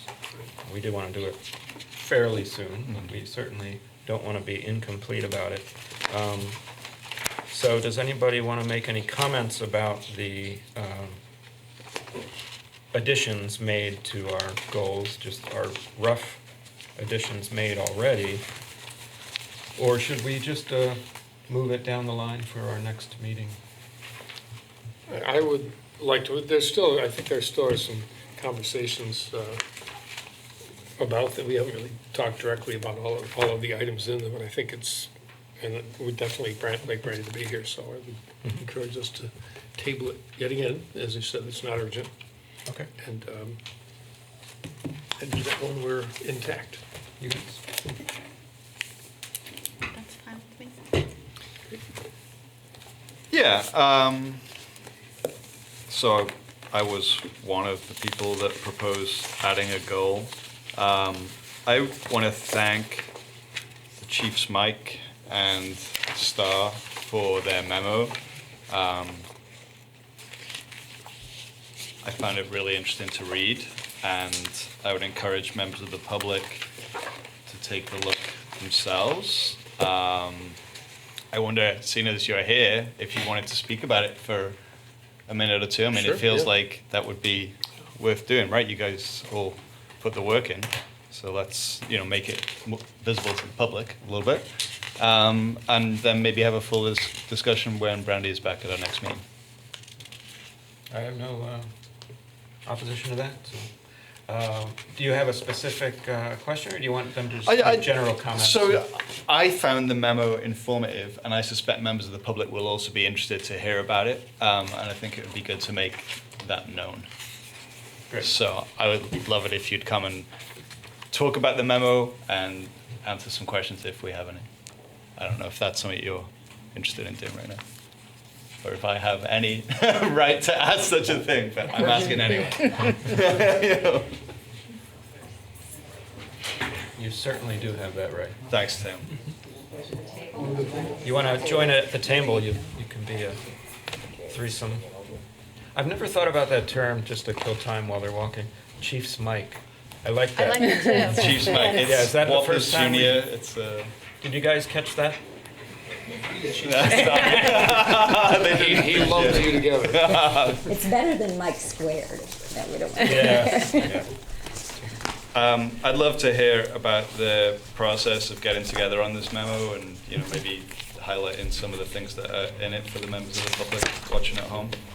Well, I'll just start by saying, us getting together and collaborating on this memo is sort of the theme of the way that the town approaches this public health issue, is that we all work on it together. And so I was delighted to be able to join the chiefs in their work and to discuss how we can all further our collaboration, but also to understand all the agencies and individuals that we work with on a daily basis to support people in this community. I think overall, the community sees us responding to this stuff. And obviously that's our primary job, is to save the lives and to give the best patient care we can and to get them to the hospital for further treatment. But our concern was, as a group, that we just wanted we wanted you folks to know, in the community, that though that's the visual piece that the public sees, there's so much more that goes on behind the scenes that town staff does every day, and that was our goal. And Chief Fitzgerald and his department really has the lead in that piece, and have at it now. Okay. I really, the main goal of the memo is to inform the board and the public exactly what Chief Bukasi was just saying, how much more the departments within this town do. We don't basically just stop, like if it's a law enforcement issue, as soon as that has gone away, we go away. Or if it's a medical issue, as soon as that fire go away, once that's resolved.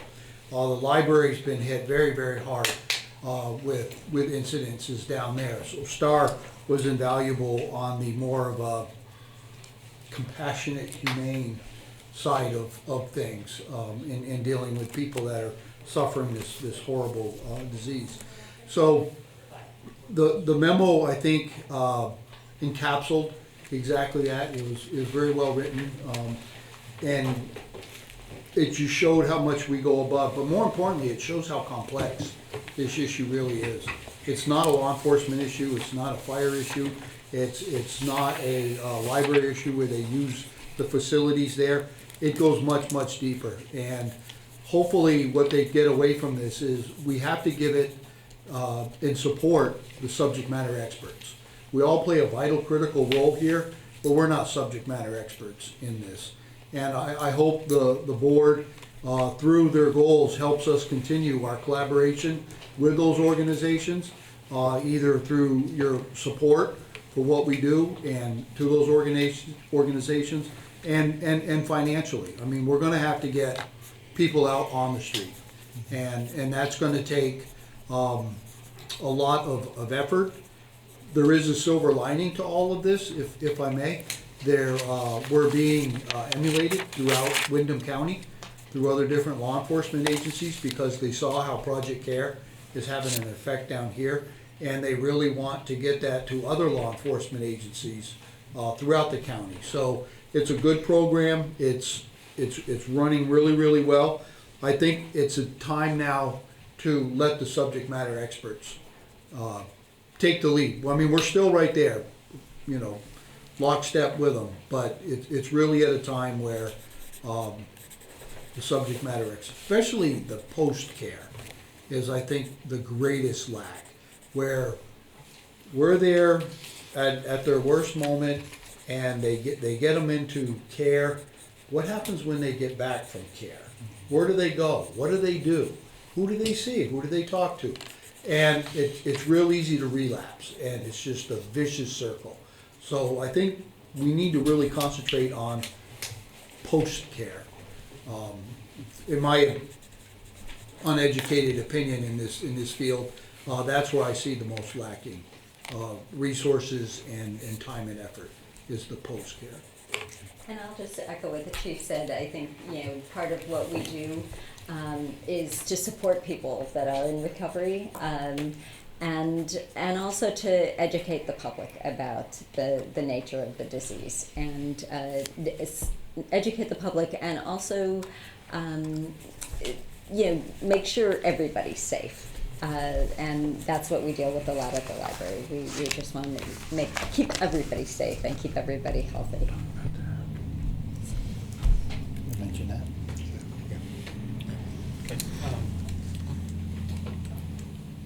Yeah, I really appreciate it. And, you know, I mean, I note in your memo here that last year we had over 100 overdose calls, 7 of which resulted in deaths, and this year we've had almost 50. You know, we know that the problem is huge, and we know as well that those numbers are probably smaller than, you know, than they really are, you know. And so, like, my hope in trying to write a goal on this topic was to have these conversations in the public sphere, involving multiple people, bringing in subject matter experts, right? So that as a community, we can start to make headway. And you know, I don't believe that we're doing nothing, right? Like, the goal was not, I think we're doing nothing at all. It's, let's have these conversations in public as a community and take responsibility. So I appreciate your work. Well, I just wanted to echo that the purpose of my comment was that I want the community to know what you are doing and the benefits, not only of the project itself, but the whole collaborative effort that not only town is doing, but all the various community agencies. And because I think, you know, if this needs to be solved by the community as a whole, that everyone in the community needs to be aware of what's happening and how they can participate. Yeah. I'd like to just push back a little bit on what you said, Mike. I think all three of you sitting up there are experts because you are there helping people. I know all three of you, and I know that your hearts are with helping our community and helping people who are suffering from this disease. And I think you're our experts in how best to help people, and you'll be three very important resources to us, along with all of the science experts, the experts in addiction, and other types of book smarts. You're our on the street smart folks, so I really appreciate that. I know we're going to talk about this more, but I generally go directly to, okay, what do we do now? How do we do this? And the goal you recommended, not surprisingly, aligns really well with the two specific focuses, two specific, I'm not sure what to call them, but the supporting post-incident care, care after someone's had intervention and treatment, and then educating the public. And I think when we talk about this next time, focusing on that. One obvious thing is to invite these collaborators in and talk with them here about what they're doing, and get information out about awareness, and also the point you made about communicating effective strategies, and then letting people know that there are these resources as well, and this is going on. So thank you for getting this started. I was having a hard time figuring out what's the town going to do, but once you start asking people, you get really good ideas. So thank you. Right. I think that, describing what's happening, saying what we think we might need, and then discussing it as a town, is a good thing. And we don't have to start with knowing exactly what to do. We can start with, this is what I'm worried about, this is what I'm seeing, and this is what maybe we could try. Thanks. Well, I've got the opportunity, if I could, and I think we talk about these subject matter experts. We've collaborated with BMH, and this Friday there's a seminar that we're holding at BMH on opiates for first responders. So the audience the presentation is geared toward first responders for this one, and public officials. And we have, I believe, 7 or 8 different speakers. And our goal for this one was to take the audience from why does somebody get addicted, how do the drugs affect their body, right through the different phases, right through to recovery. And that's an all-day event. And then right now we're in the planning phases of doing a public forum on June 18th at the fire station. Again, BMH is helping us out to have a small panel, hopefully a 2-hour public forum where the panel does their thing for an hour, and then we open it up to the public for an hour, and hopefully we can answer some of their questions. So those are, 2 things that are now, and I hope to see a lot more of that come down the road. That's great. Terrific. Did you get that, Chris? We're also trying to get on board, it's called OD mapping, to hopefully streamline some of the data, because as it goes right now, not every first responder goes to every overdose, and the numbers are really skewed, and I agree wholeheartedly. The 10 that I report a month is a small fraction, in my opinion, of actually what goes on. However, if we get this app, the different rescue, fire, and police can map it, and hopefully if there's any redundancy there, we will be able to eliminate that. We're never going to get the full numbers because not every overdose is treated by first responders. They sometimes will have their friends do it. They'll go to the ER, and they're not obligated to notify us on things of that nature. So the numbers are always going to be grossly under than the actual. But at least we can look at the redundancy. And it's good intel to help us on how we're going to strategically deploy our resources in this. So there are things that are in the works that we're trying that the public necessarily would not be aware of. But these forums will be great opportunities for us to actually show what we're trying to do to stay ahead of this. The OD mapping is going to be huge to our community. The good thing is we'll be able to see our town, our county, but then we can pull it out and see neighboring states and see patterns. I hadn't had a chance to tell the chief about this. BMH is on board with it. They've already registered also. So if they have a walk-in overdose, they can plot it, put the data in, so that'll show on the map also. So we're really gaining some headway with what we're doing. Hopefully we'll start seeing some results. Right. Are the forums going to be televised? Are you planning on having BCTV cover those? No, we haven't actually thought about that. I think this first one was more for first responders and But the officials. second one? Yeah. The second one. The public forum, I think is a good idea. Yeah. Okay. Whatever we need to do, can we? Yep. Great. Thank you. Well, thank you. There's a lot. I don't want to be a downer, but this might get substantially worse before it gets better, and we have another threat coming down the pike with methamphetamines, which is spreading more rapidly in other places than it is here. So hopefully we can learn a little bit about how other communities are dealing with that end of things. Meth and I have one more question. What about the drug bust? Did that have an impact on the overdose? On the overdoses? Like the big, No, no. no. Unfortunately, I wish I could say yes, but no, no. It disrupts their daily routine, and it gets some really bad people off the street.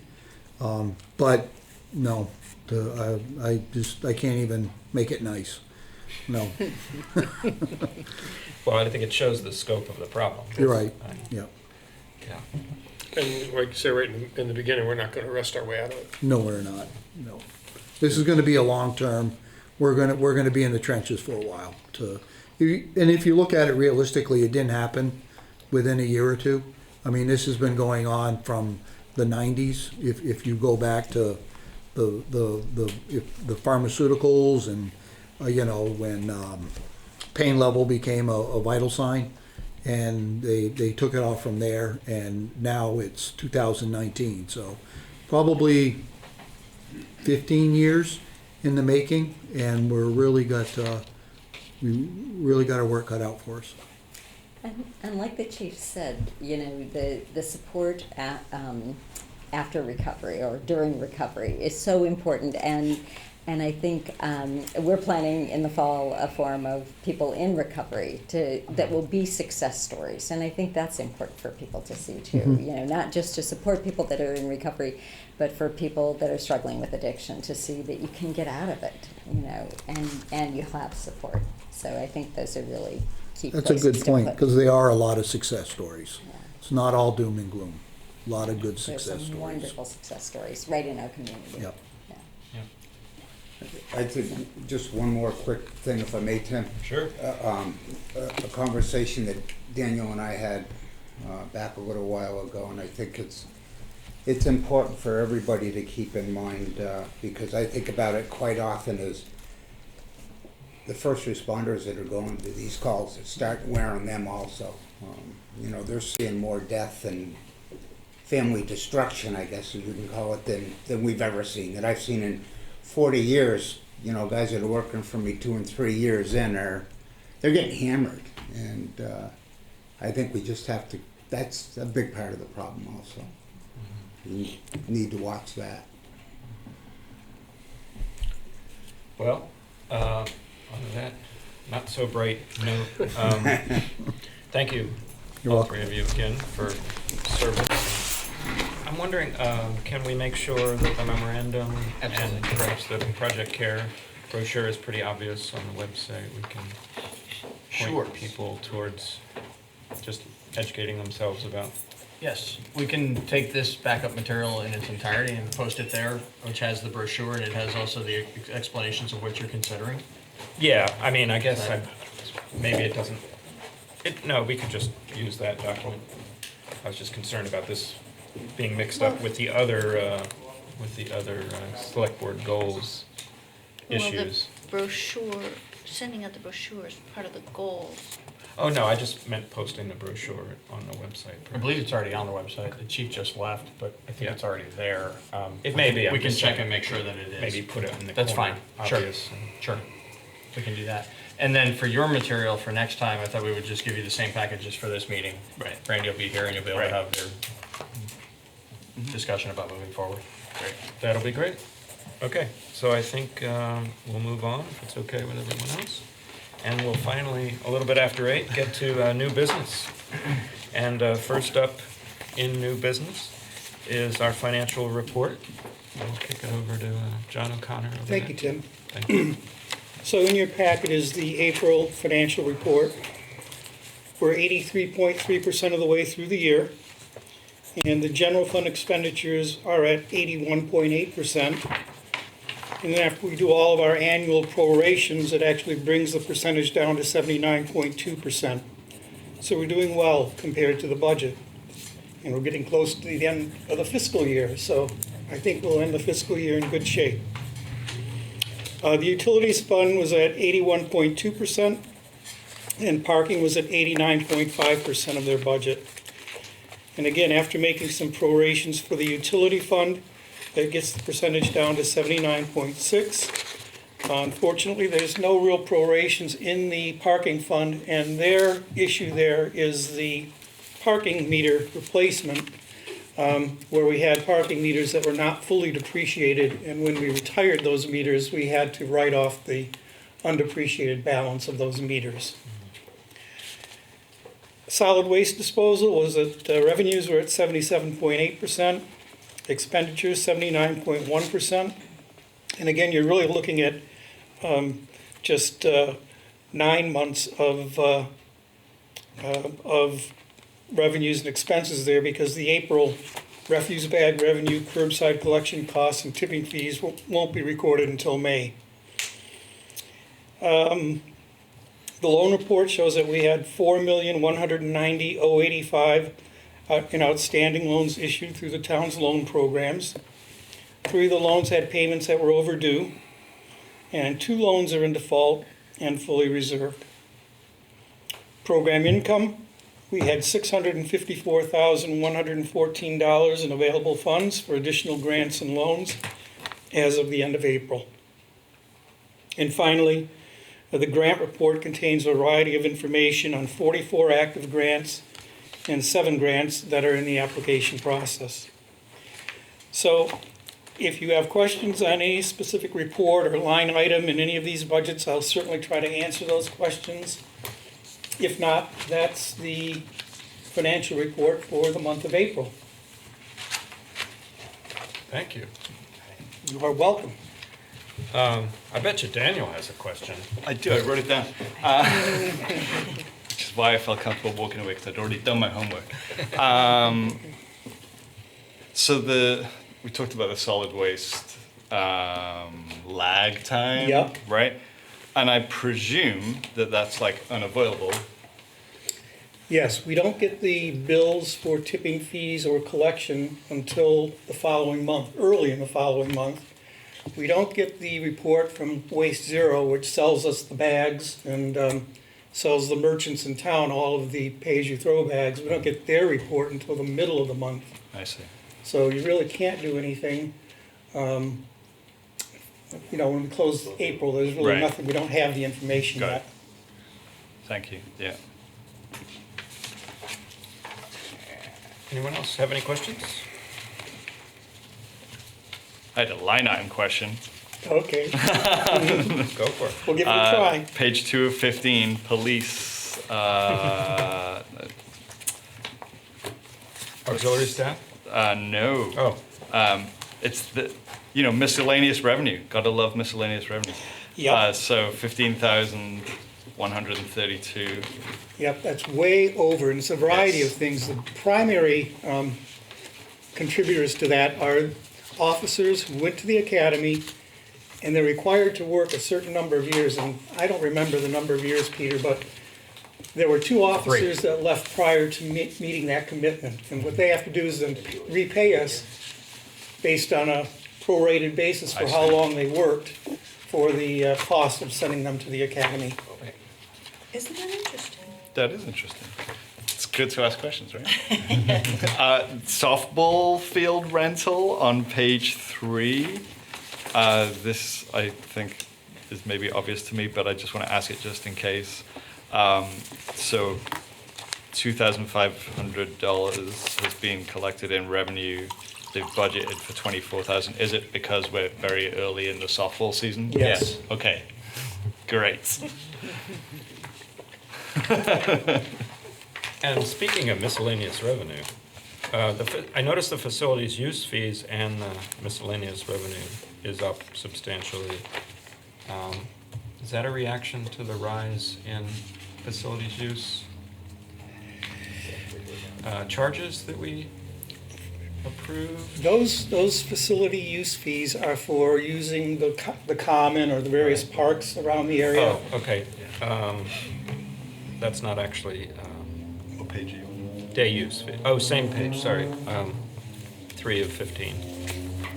Okay, so that's sort of group rental of different spaces. And stuff. Right. Okay. I guess it's good that it's up. Go back down. That's all I have. David, did you have? Nope. Nope. Just glad to see we're not spending as much as we're taking in.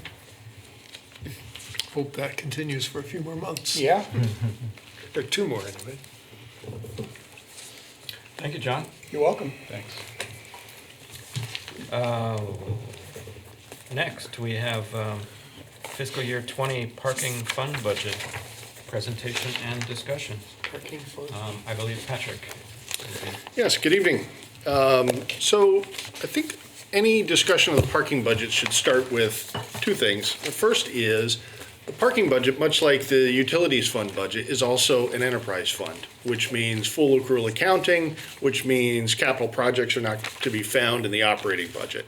The operating budget covers the cost of parking enforcement and the basic day-to-day maintenance operations of maintaining the facilities. And of course, the parking fund has assets all over town.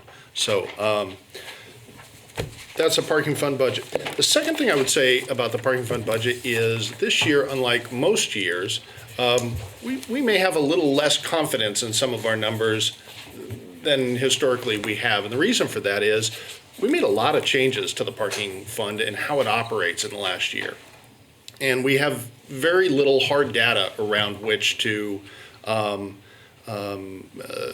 build the budget. So we know, for example, that we increased parking fees across town, but exactly how much additional revenue that's going to bring in is, something close, a little better than an educated guess. There are also some additional fees that go along with operating the new smart parking hardware, and those are also in estimates for which we have only a couple of months of new data to base these calculations on. With that said, we present the proposed fiscal 20 parking fund budget. There are $916,000 approximately in revenue, which is up by about $66,000. And I'll just touch on some of the main changes here. The most notable would be a proposed increase in parking meter revenues of $70,000, and this is anticipated based on the increase in the parking rates. As you'll recall, we raised on-street rates to $1. We raised the Harmony lot rates also to $1, and then all other long-term lots were raised by 10 cents.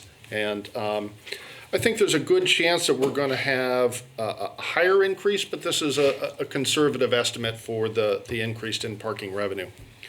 Other notable increases are bond interest. This, of course, relates to the refinancing of the parking garage, which was done by the Vermont Municipal Bond Bank maybe 4 or 5 years ago. We continue to receive a benefit from that refinancing according to a schedule that they've provided for us, and so next year, we're seeing bond interest of just under $30,000 coming from that refinance. So that's obviously something quite favorable. We see a decline, obviously, in smart card revenue as the smart cards were phased out. And also, we're anticipating fewer parking fines. And what we think is going to happen here is because we've dramatically increased the convenience of being able to pay for parking, you can now, as you mentioned, Elizabeth, use a credit card, you can use a debit card, you can use your cell phone, you can use a coin. There are all kinds of options, and we think that's going to lead to a greater number of successful parking experiences and also lead to a reduced number of parking citation experiences. So on the whole, we see revenues as likely going up about 8%. And we'll take a look at expenses. There are also some notable changes here. One of which I would say is health insurance, and that's of course something that we've seen across each of the funds, both the general fund and the utility fund have each noted increase in health insurance expenditures. One thing I would point out, in a very small department like parking enforcement, single change in one household can have what appears to be a significant change percentage-wise. And so this is a very carefully calculated number and is reflective of what we see happening within that small pool of employees and their health insurance needs going forward into next year. You'll notice at the bottom of the first page, we see parking meter fees going up by $27,000. This is our estimate for the back-end processing and credit card processing and communication costs that go along with managing a smart parking system. And so that's something that's new and just not been a part of our operations before. You'll notice at the top of the second page, we've gone on a transition from fuel oil to wood pellets, obviously trying to reduce our carbon footprint, excuse me. I put my foot in my mouth. We see that as a positive change. We also have noted, and you'll see in the memo, that the historically low fuel oil prices that we have enjoyed over the last couple of years are beginning to creep up. The payback for the investment that the parking fund made in the wood heating system is one that needs to be measured over a 20-year lifespan. And so with the anticipated increase in the cost of fuel in future years, we think this is both a win in terms of reducing our carbon footprint and likely very much a win in terms of saving the town money over the continued use of fuel oil. $20,000 is an increase in depreciation. John will correct me if I'm wrong. I think this had to do with the parking with the, John, help me out. What was the depreciation? I think it's primarily with all the new meters. Yeah. Is a big contributor. Got it. And call boxes. That's what I thought it was. Thank you. And then operating supplies is taking a bit of a dive, and I think what's going on here is that the fiscal 19 budgeted sum probably didn't need to be as high as it was raised to.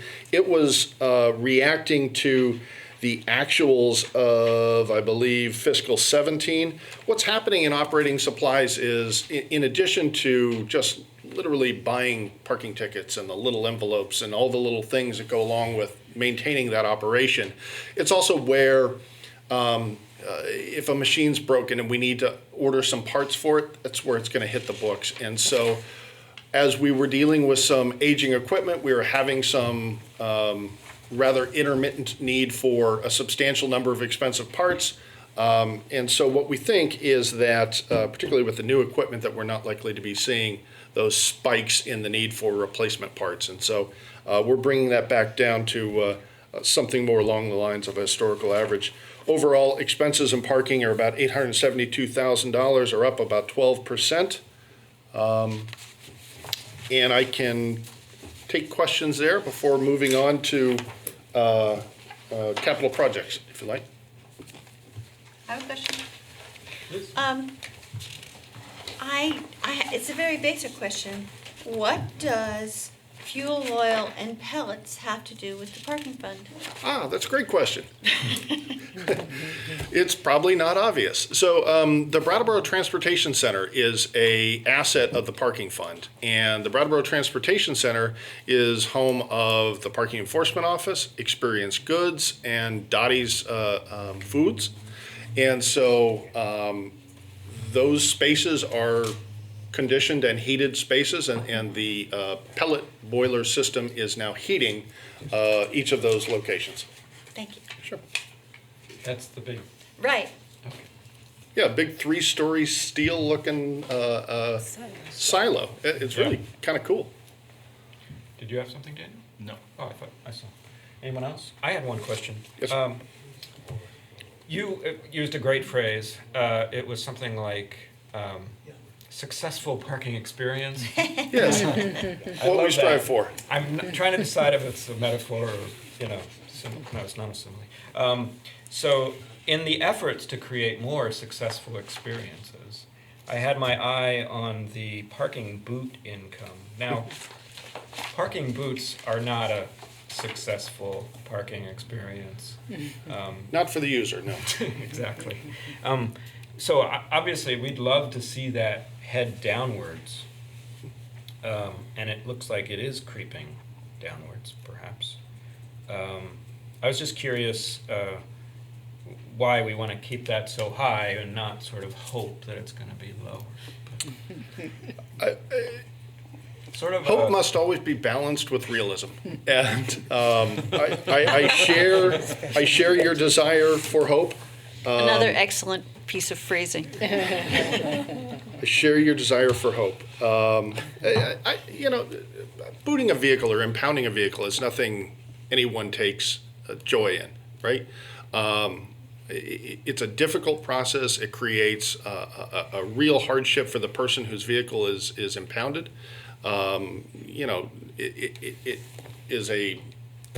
It is a painful experience all around, and hopefully one which we can avoid, and maybe with fewer citations, there will be an indirect reduction in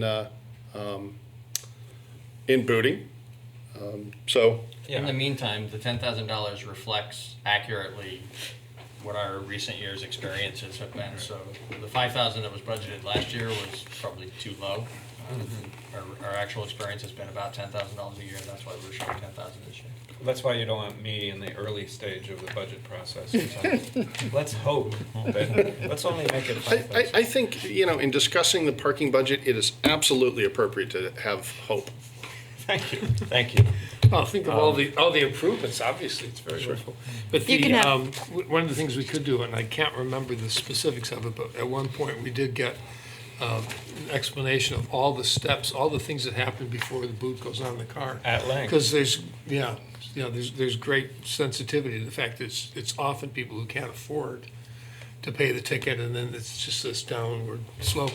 So anyway, I'm not sure it's worth going through all that again. Or we might look to add a couple of more steps before if we saw this just continuing to be a really high number, we didn't want it to be, might add a couple of steps to ask for staff to consider a couple of steps to the process. And I'm not proposing that now, but it's. Provide everyone with a YouTube link where we discuss that at pretty good length, just so everyone's first up to speed on all of that discussion. I would just like to note that there's hope and change, but if you don't have change, you can use your credit card or an app. Very nice. That's good. Did we have any comments from the public? Oh, Franz has got another pun for us.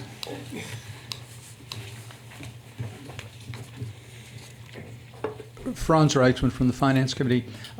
First of all, I want to point out that the three members of the public who are still here are all members of the Finance Committee. David Levenbach on my left and Mary White on my right. Thank you. We've got some excellent participation from our folks tonight. I think Maya's Hasagawa is also watching from home. Now, as David just pointed out to me, it looks like the parking fund runs a deficit every year. At least for the past 4. Am I drawing the right inference from the numbers? We've been running a surplus. Our revenues have been exceeding our expenditures each of the last 3 years. Or actually, each of the last 2 That's a very good plus point. the budget for this Thank year. you. That's what I'm going to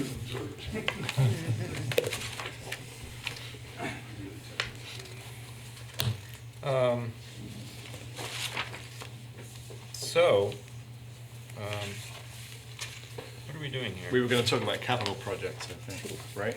Yes. Yes, absolutely. Kick it back to you, Patrick. Excellent. So I would ask you to turn to page 2 of the memo that goes along with this budget. There is an attempt similar, although it looks a little different, to what was shown in the utility discussion about available cash for capital projects. I think given the discussion around the pellets, it's important to raise kind of how we got there. Cash on hand as of when John and I took a look at this on May 8th was $267,000. We know we were going to receive at the time, and we have since received payment from the Wyndham Regional Commission in the amount of $60,000 and change. And what that is the contribution that Wyndham Wood Heat provided to the installation of the pellet boiler system. So we knew going into that project that it was going to be a fairly expensive project, but we would get a substantial reimbursement. This $60,000 represents that reimbursement. So That brings us to about $328,000, of which we've got a significant number of fiscal 19 capital projects still in the works, but not yet fully expensed. That reduces the number of available cash down to about $230,000. And then what we're proposing is a series of $127,500 worth of additional capital projects for fiscal 20. And I'll sort of walk through each one and tell you a little bit about what's going on there. The first one relates to the elevator at the transportation system. And I think anybody who is an engineer or a designer will tell you that having an elevator which is outside is less than fully desirable. It's subject to getting rained on. It's an elevator which is not treated particularly well. The problem that we have with the elevator is that the cab is rusting.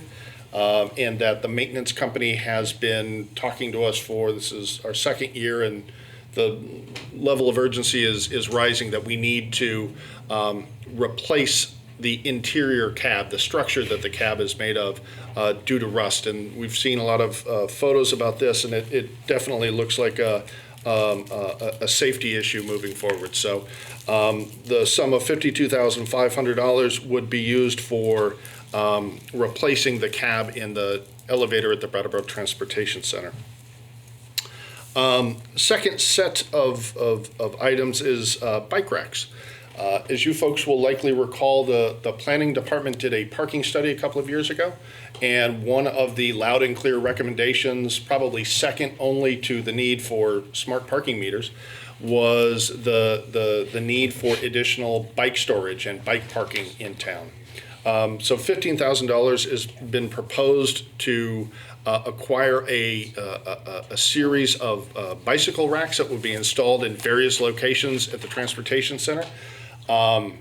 This is an estimate. It's based on a design that was picked by a number of bicycle enthusiasts in the area working with the DBA, and they identified, here's the desirable bike rack system we'd like to install. We have taken steps to begin the process of removing the outdated bike lockers at the Brattleboro Transportation Center. Those are going to come out June 1st. And then our hope would be to install a number of bike parking racks in that location, and also at a second location up near the Elliott Street entrance. So additional bike parking in the downtown. Waterproof deck seals. This is just one of those unfortunate necessary expenses that goes along with maintaining a parking garage that has conditioned space underneath the parking decks, which is, again, another really peculiar design element of the transportation center. But as vehicles come in and they're dripping rain and other stormwater runoff that occurs within a parking garage, unless the seals in between the concrete parking decks are adequately maintained, the water just gushes down into Dottie's and down into Experience Goods. And these are two worthwhile organizations that pay fair market commercial rent and deserve space that isn't flooded with stormwater. So this would be a sum to replace and to seal over throughout the building all of the deck seals that need our attention. Moving on to the Preston parking lot at $30,000.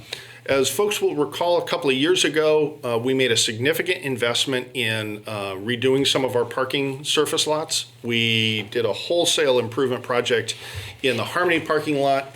We did a wholesale improvement in the Harris parking lot. We redid the parking behind the Gibson-Aiken Center. Unfortunately, the bids for those projects came in higher than anticipated, and something had to be cut in order to take care of the most needy projects, which was really the Harmony lot at that time. What got cut was the Preston lot. And if you've parked in the Preston lot in recent years, you'll notice looks like it's been cratered by meteors, which is a silly way of saying it's in really poor condition. So we think the time is right to do a project at the Preston parking lot to replace and add new asphalt and to shape it just so that it's a more attractive parking asset in the downtown. We think also that the landscaping that was originally part of the program that created the whetstone pathway is getting a little tired and could use some refreshing, and so we're proposing an investment in the Preston lot of about $30,000. And lastly, this is a concept. I have been communicating with Stephanie Bonin, who is the DBA director.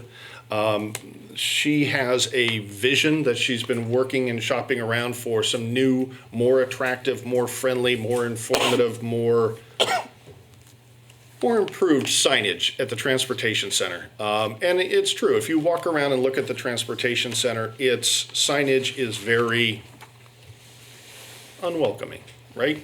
This is not something I would generally have noticed, but it was brought to my attention that, here this signage is kind of ugly. It looks very institutional. It's not terribly helpful. Wouldn't it be nice if we made this location a little bit more user-friendly?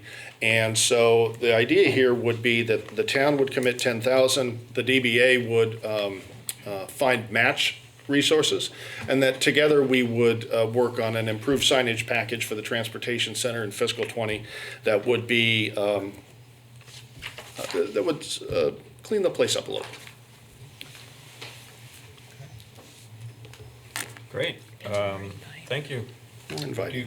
Does the board have some questions, comments?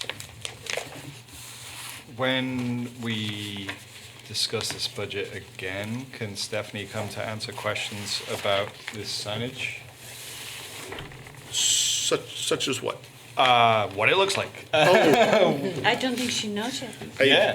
So then we're ways off, I believe, Yeah. from having a sense as to what this would be. So this is more of a conceptual idea. We've got an idea, right? We've got this organization, they'd like to do something. If they're able to match, then we would move forward with a project, and then we would undertake a process to figure out what the design would be and what it would do and what it wouldn't do.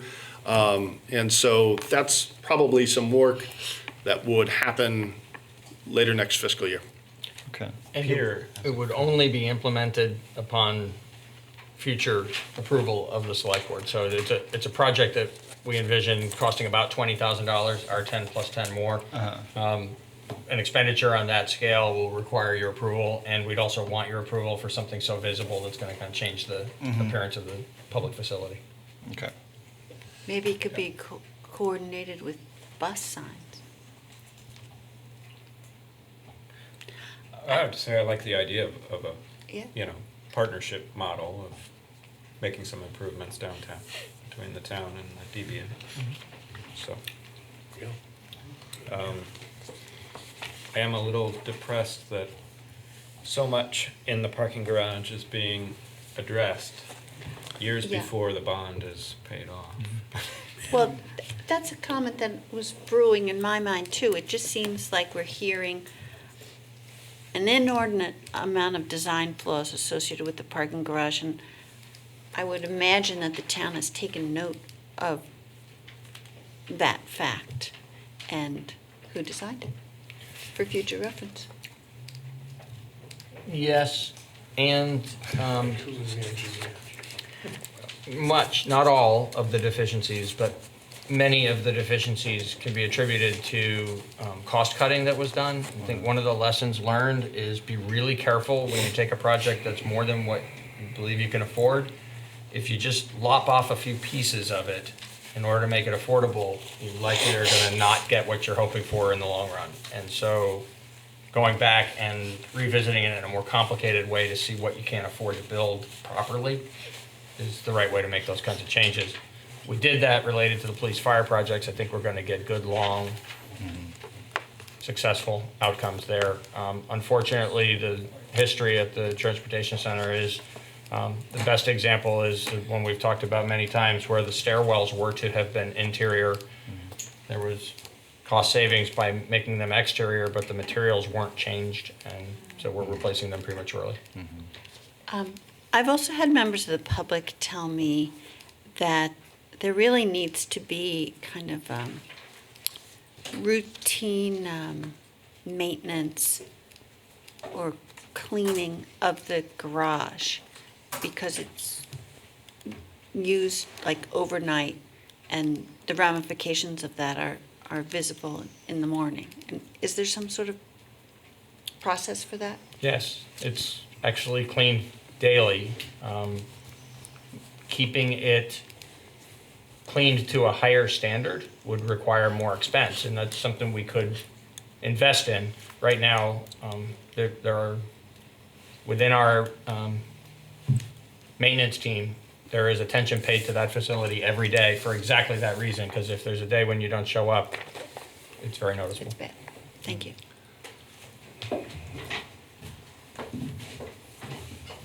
Great. Well, I think we took some comment and we all commented, so I think we don't need to take an action right now on this one. So we'll move on to item C of new business, solid waste budget. So, as a segue to the solid waste budget, I'll just note the same thing for the record, for the benefit of the public, and the finance committee, that we will ask you next time to approve the parking budget. You may be ready to do that, or you may want to give further consideration to it, but we'll put it on next time asking for you to approve it. And tonight, we're asking you to approve the solid waste budget, and the reason why we're asking you to do that rather than just review it and discuss it like we have with the parking and the utility fund is because this budget is identical to the one that was presented during the general fund budget consideration last early winter. Having said that, two members are seeing it for the first time, and if you have concerns about it, then certainly you should express those, and we can work through a process of bringing something more acceptable back for next time. But if you're ready to approve it, our representation to you is we think that the numbers reflect accurately at this time. We don't think there's a reason to change the budget as you reviewed it back in December. We didn't ask you to approve it at that time. One factor that caused us to present it at that time was so that you could see the basis for the transfer to the general fund, because we were proposing a substantial increase in that transfer. What we've been trying to do is calibrate properly over these last few years. We've had this great outcome that we've talked about before related to the solid waste program of more material being diverted into recycling and compost than had originally been anticipated, therefore fewer garbage bags being sold. And with fewer garbage bags being sold, we're running a deficit in this fund that causes us to have to transfer more money than expected from the general fund into the solid waste. We've been getting better at that as we've been recalibrating. This will be the third year in a row that we've had to make a transfer late in the year. We're expecting to come to you on June 18th with a transfer from the general fund to the solid waste on the order of about $35,000 to $40,000. That's the lowest one yet. We've had transfers up more in the $70,000 to $100,000 range in the past. So we're getting closer to actually getting this properly calibrated, but in the meantime, in order to try to have it be, have next year be the year when we wouldn't have to make a late year transfer, we increased the budgeted transfer from the general fund to the solid waste of by $40,000, from $470,000 to $510,000. As I said, we presented it. This has usually been a springtime presentation. We presented it with the general fund budget so that you could see the nexus there. We think it actually might be useful in the future to just fold the solid waste fund into the general fund. That's where it used to be. It was brought out separate as part of the conversion to pay-as-you-throw. That may not really have continued usefulness going forward, but that's an issue we can face another day. For now, we do have a transfer from general fund to solid waste. It is being increased by about the magnitude of this year's extra transfer, but we can't assure you that it's exactly the right number. And because we can't, and because the other line items accurately reflect our actual expectations of how much money we will receive and how much money we will spend, and they are unchanged from when we reviewed this together 5 months ago, our recommendation tonight is that you approve the FY20 solid waste fund budget. Great, thank you. Questions, comments from the board? I have one. I have two. I think they're easy. Go quickly. In your note, you noticed a drop in WSWMD's assessment. Second year in a row. I'm just curious. I'm not complaining about that drop.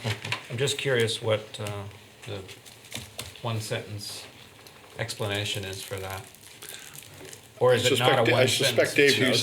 Dave knows. But, there's been a fairly significant drop in the assessment from Wyndham Solid Waste, and that reflects the closing of the MRF in terms of the Wyndham Solid Waste Management District is no longer operating a recycling facility. And so accordingly, our assessments are going down. In addition, one other thing, the Wyndham Solid Waste Management District is receiving a new source of income, that being lease income from the solar project. Yep. So there's new revenue going into the district, that has a negative impact on assessments, and there's less operations. So that also has a... And also the compost. And the compost is doing good. Is creating Some revenue. Yeah. Yeah. Thank you. That makes more sense now. And just because Triple T was mentioned, they've been our hauler since 2008. I assume we do an occasional check-in on efficiency of service, and we're happy with them, and how regularly we might just take a quick look at if they're the best for the town. So there's two separate questions there. The monitoring of the quality of the service that they're providing is an ongoing process. We do have regular communication with Triple T, and we also do hear occasionally from the community about issues of concern, and so we address those with Triple T.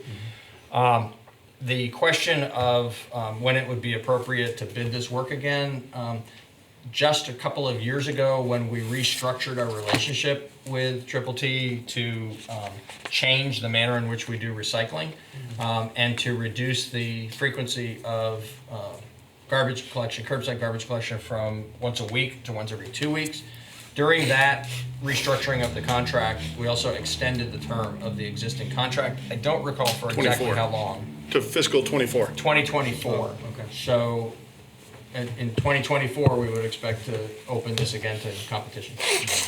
And we're also paying Triple T to haul the stuff up to Rutland, which used to go out here. So now it's going. That was part of the restructuring. Yeah. Great. Yeah. That's why a long-term contract makes sense, because those prices could fluctuate significantly. So having the hauling settled and only having the tipping fee go up and down seemed like a really smart idea. Great. Thank you, David. You're welcome. I have a tipping fee question as soon as we're on there. So the tipping fee is the fee that we're charged in the case of recycling to pick it up, transport it to Casella and Rutland, or no? No. So the tipping fee is the fee charged at the gate to drop the material off. Okay. In the case of each type of material, so there's hauling costs and then there's tipping costs. The tipping are for the recycling extremely variable because the market for the recycling processor to get rid of the recycling materials to people who then turn it into other products has been actually pretty bad lately, but up and down. Different materials have been up and down. Okay. And it's dependent upon volume of tipping as well? Like It's typically per ton is how it's charged. So our the per ton cost of recycling has gone up, and so has the volume of recycling compared to garbage, which has driven those tipping fees very high. Right, I can imagine. And then, I remember back in the days of talking about the MRF and all of that, and, it was a hot topic of conversation, and there was a lot of unhappiness about our recycling kind of, disappearing up to Rutland and then who knows where. Do we have any sense of where Brattleboro's recycling ends up? I would love to We could follow ask that. border in a landfill. Say that again, please. We could ask Casella to provide a report of where it goes once they've handled the material. Ours goes in obviously with a lot of other what comes in from a lot of other communities, and I don't know, and I don't think Patrick knows. He's shaking his head no. If you'd like, we can inquire about minds that. want to know. Inquiring minds want to know, right? Let's at least ask the question, and We'll hide a I'm gonna hide inside a milk carton. Do not. Let us at least first ask. I'll just throw out Getting there late, I think. I read recently the cardboard is hot right now, so Okay. cardboard actually doesn't. Yeah. So my pizza box. Try to board That's us with true. a decent product. The different elements come and go. Yeah. Plastics have been bad for a few years now. Don't go into plastics, just go into cardboard. Glass is pretty much not even for sale anymore. So, as a market, it doesn't work out so well. As a kind of public service, as a, Yeah. public good, it's good that we do it. Exactly. Yeah, and I'll remind everybody that 40, possibly 40,000, 35 to 40 enables us to have reasonably, and you can argue with that term, priced bags. That's true. Rather than outrageously. Right. The board has on multiple occasions continued, or considered, I should say, increasing the price of the bags rather than doing an additional transfer from the general fund, and we've received pretty clear direction from prior boards. We'll just keep managing this as a general fund transfer. All right, any comments from the financial public?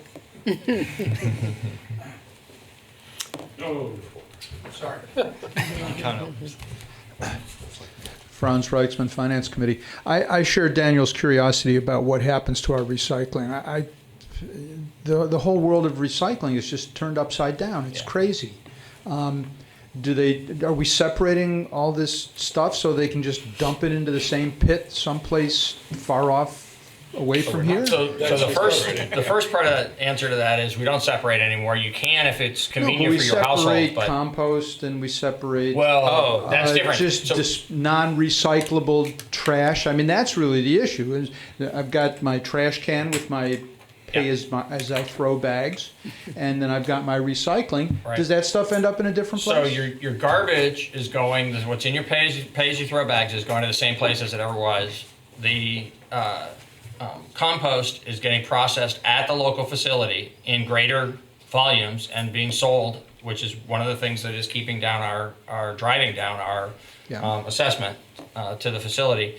The one that has changed, and it has changed materially, is how our recycling is handled. So instead of having to separate the materials in how you place them at the curb, households can put it out commingled.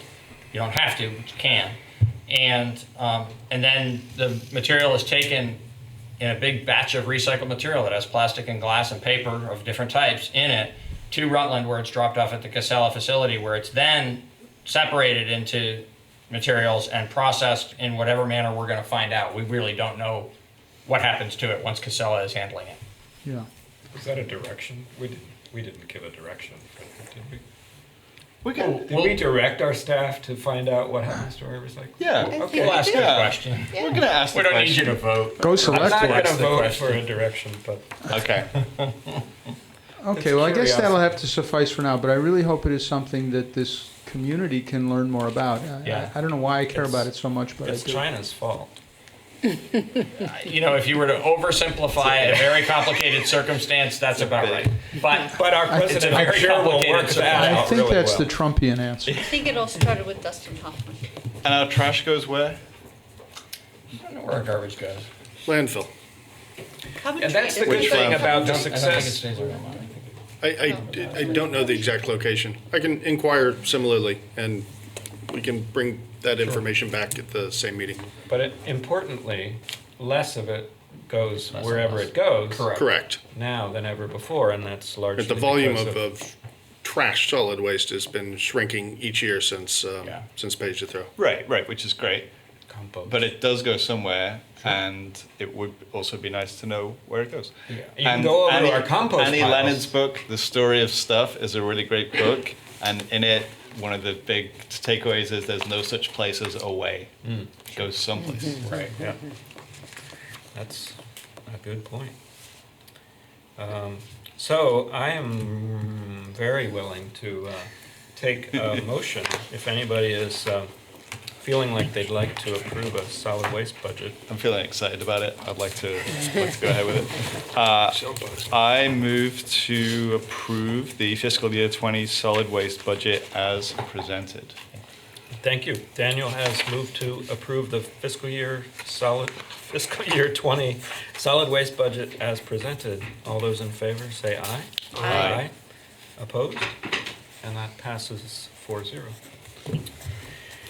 Alrighty, so D is Rescue Inc. Contract extension. Peter? Yes. So the Rescue Inc. contract, we typically have done in 1-year increments. What's before you tonight is a 3-year extension. We think that's actually in the collective best interests of Rescue, who will know that we're intending on continuing our relationship for 3 more years, and of the town, because there's the 3-year deal that's being offered is with a 1% increase for the 2nd year and an additional 1% increase for the 3rd year. So that's obviously a very affordable rate of increase. It's otherwise a very standard agreement from year to year. We review it each year with Rescue and with town staff.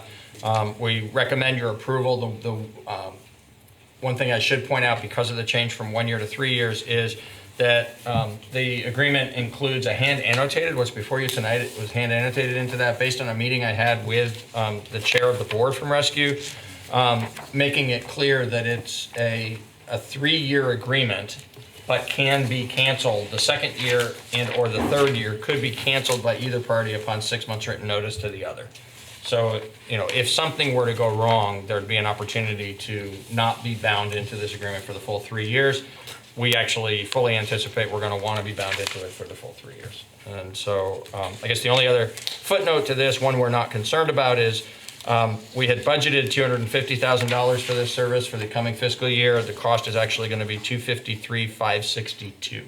So $3,000 of over expenditure that we will more than offset someplace else. We recommend your approval. Great. Any questions on the board's part? Public? If things didn't work out well with Rescue, what are other options? Seems kind of like the hire someone else from outside, which would undoubtedly be more expensive because they have to create facilities and be responding from farther away, or take on the responsibility ourselves, which I feel confident I can also say would be more expensive. So we think that this is a cost-effective way. We think it's also been a successful model for our community. I'm happy to recommend that we continue in this relationship. Yeah. What information do Rescue provide to us about their activities in the town? Like, for example, when we were talking about overdose numbers earlier, sure, could they provide that kind of data? They do. They track it in the same manner that our departments track that kind of information and lots of other information. There's also a tremendous amount of communication that goes on, particularly between Rescue and the fire department. So operationally, they're often at the same scene, dealing with different aspects of the same scene. And sometimes that goes well, sometimes that's bumpy. And so they're communicating with each other all the time about how to make sure that it's as smooth as possible, as often as possible. We at street level have a fair amount of detailed knowledge of what Rescue is doing. Up at our level, not so much, because it's a contracted service, so we don't really monitor it from the way to manage it the way we manage our own operations. Right. Yeah, I was wondering about asking that question. Like, if we asked them to report that, I'd imagine they would charge us to do this. I don't know whether they charge us or not. I'm not, because we don't control that. I don't know exactly how they monitor it and how they report it to their own board, for instance, but we could inquire about that as well. And if there's monthly reports that they produce that they could easily just send us a copy of, we could distribute that to you, and you'd be better informed about the service. Right, so if there is a report that they already produce, I'd like to see that. Okay, good. We'll follow up on that as well. Great. Would anyone like to make a motion? That's not me. I'll make the motion. I propose to authorize Town Manager Elwell to execute an agreement with Rescue Inc. for the period from July 1, 2019 through June 20th, 2022 as presented. Thank you. Motion has been made to authorize Town Manager Elwell to execute an agreement with Rescue Inc. from July 1st, 2019 through June 30th, 2022 as presented. All those in favor? Aye. Opposed? And that's 4-0. And next, we have a cute little tiny grant. Our favorite type of grant. Well, no. The only competitor for our favorite type of grant is the small and inspiring grants that we Yes. sometimes bring before you. Yes, although we're not opposed to massive grants. An actual title of a grant program, as is the Tiny Grant Program, an actual title of a grant program that's administered by the Association of Vermont Conservation Commissions. And this tiny grant is in the amount of $600. You authorized a couple of months ago, that we apply for this grant. We had actually a fairly extended discussion that night about invasive Japanese knotweed. Just to refresh your recollection, so this is to partially fund an ongoing project of our local conservation commission to manually control Japanese knotweed at West River Park. And I think I recall Daniel was going to make a pie. Crumble. The rhubarb is doing well. It's not quite ready for harvesting. One method of control is Consumption. Yeah. Yes, that is correct. Tonight, we're asking you to accept and appropriate the $600 tiny grant. Great. Sounds Well, not likely we'll have too much input from the public. Any other input from the board? If not, I'll accept a motion. I will move to accept and appropriate a tiny grant in the amount of $600 from the Association of Vermont Conservation Commissions for the Brattleboro Conservation Commission's ongoing effort to manually control Japanese knotweed at West River Park. Great. There is a motion on the floor, which you all just heard, concerning Japanese knotweed. I thought I'd try it that way. All those in favor? Aye. And none opposed, and that's 4-0 as well. We're not too controversial again tonight, are we? Finally, in new business, I'm happy to say, town committees and boards. One lucky member of our board here could volunteer to read off these things. But we could divide the labor if you'd like. What are we doing? We're reading all Well, the vacancies? Traditionally, yes. Wow. We announce each board that needs bodies, and we encourage the public to apply for such positions. And we only read the number of vacancies usually. Or just the name of the committee is just the really all name, that's yeah. required. Oh, okay. Although we typically have listed the numbers, but I don't think you really need to do that unless you want to do that. The point is to call out to people opportunities for service, and the name of the committee, I think, will suffice. Certainly. Who'd like to? I'll start down here and we'll just work our way down. Sounds good. So the Agricultural Advisory Board has vacancies, as does the ADA Advisory Committee, which I'm surprised about. The Arts Committee, the Brattleboro Housing Partnerships Board of Commissioners only has one vacancy, so get it while you can. All right, Liz.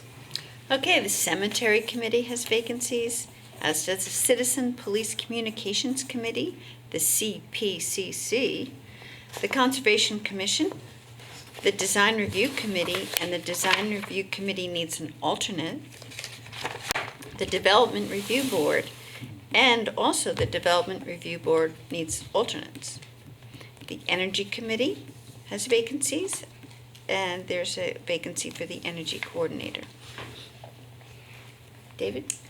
We're skipping. Oh, I Tim? could- No, I could- that's I fine, could- that's fine. Tim. There are 3 vacancies for fence viewers, 3 for the honor roll committee, 1 for the inspector of lumber, shingles, and wood, 2 for the planning commission, 2 for the recreation and parks board, 1 Rescue Inc. trustee, 2 vacancies for senior solutions advisory council, 1 citizen rep and 1 school rep for the traffic safety committee, The Tree Advisory Committee needs 2 members, and we need 1 weigher of coal.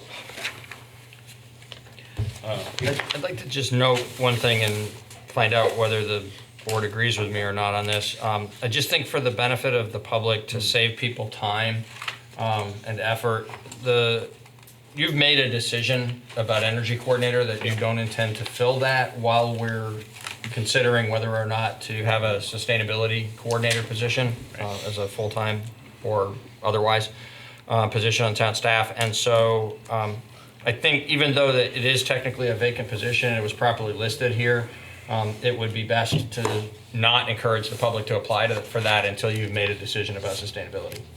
If you agree with that, then we'll take it off the list for now. Agreed, it certainly shouldn't come off as a, right, as a line item. Not permanently, but just For the to announcement. tell for the public that it's not really a position we're asking for applications on at this time. Right. Okay, thank you.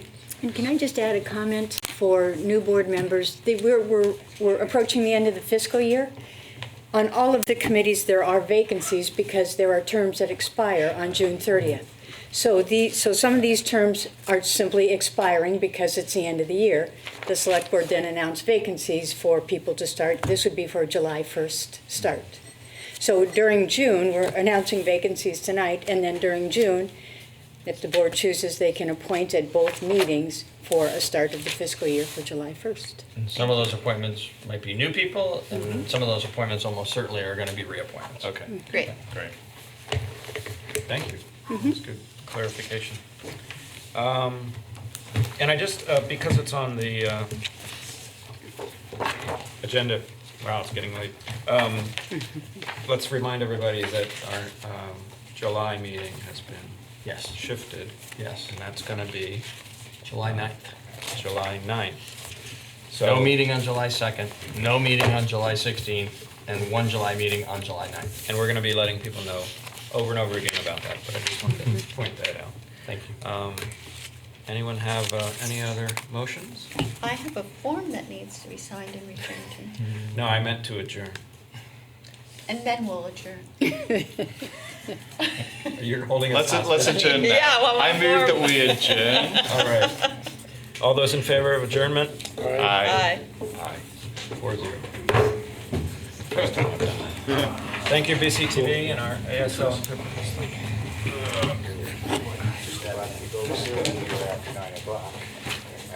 Wait, it's signed.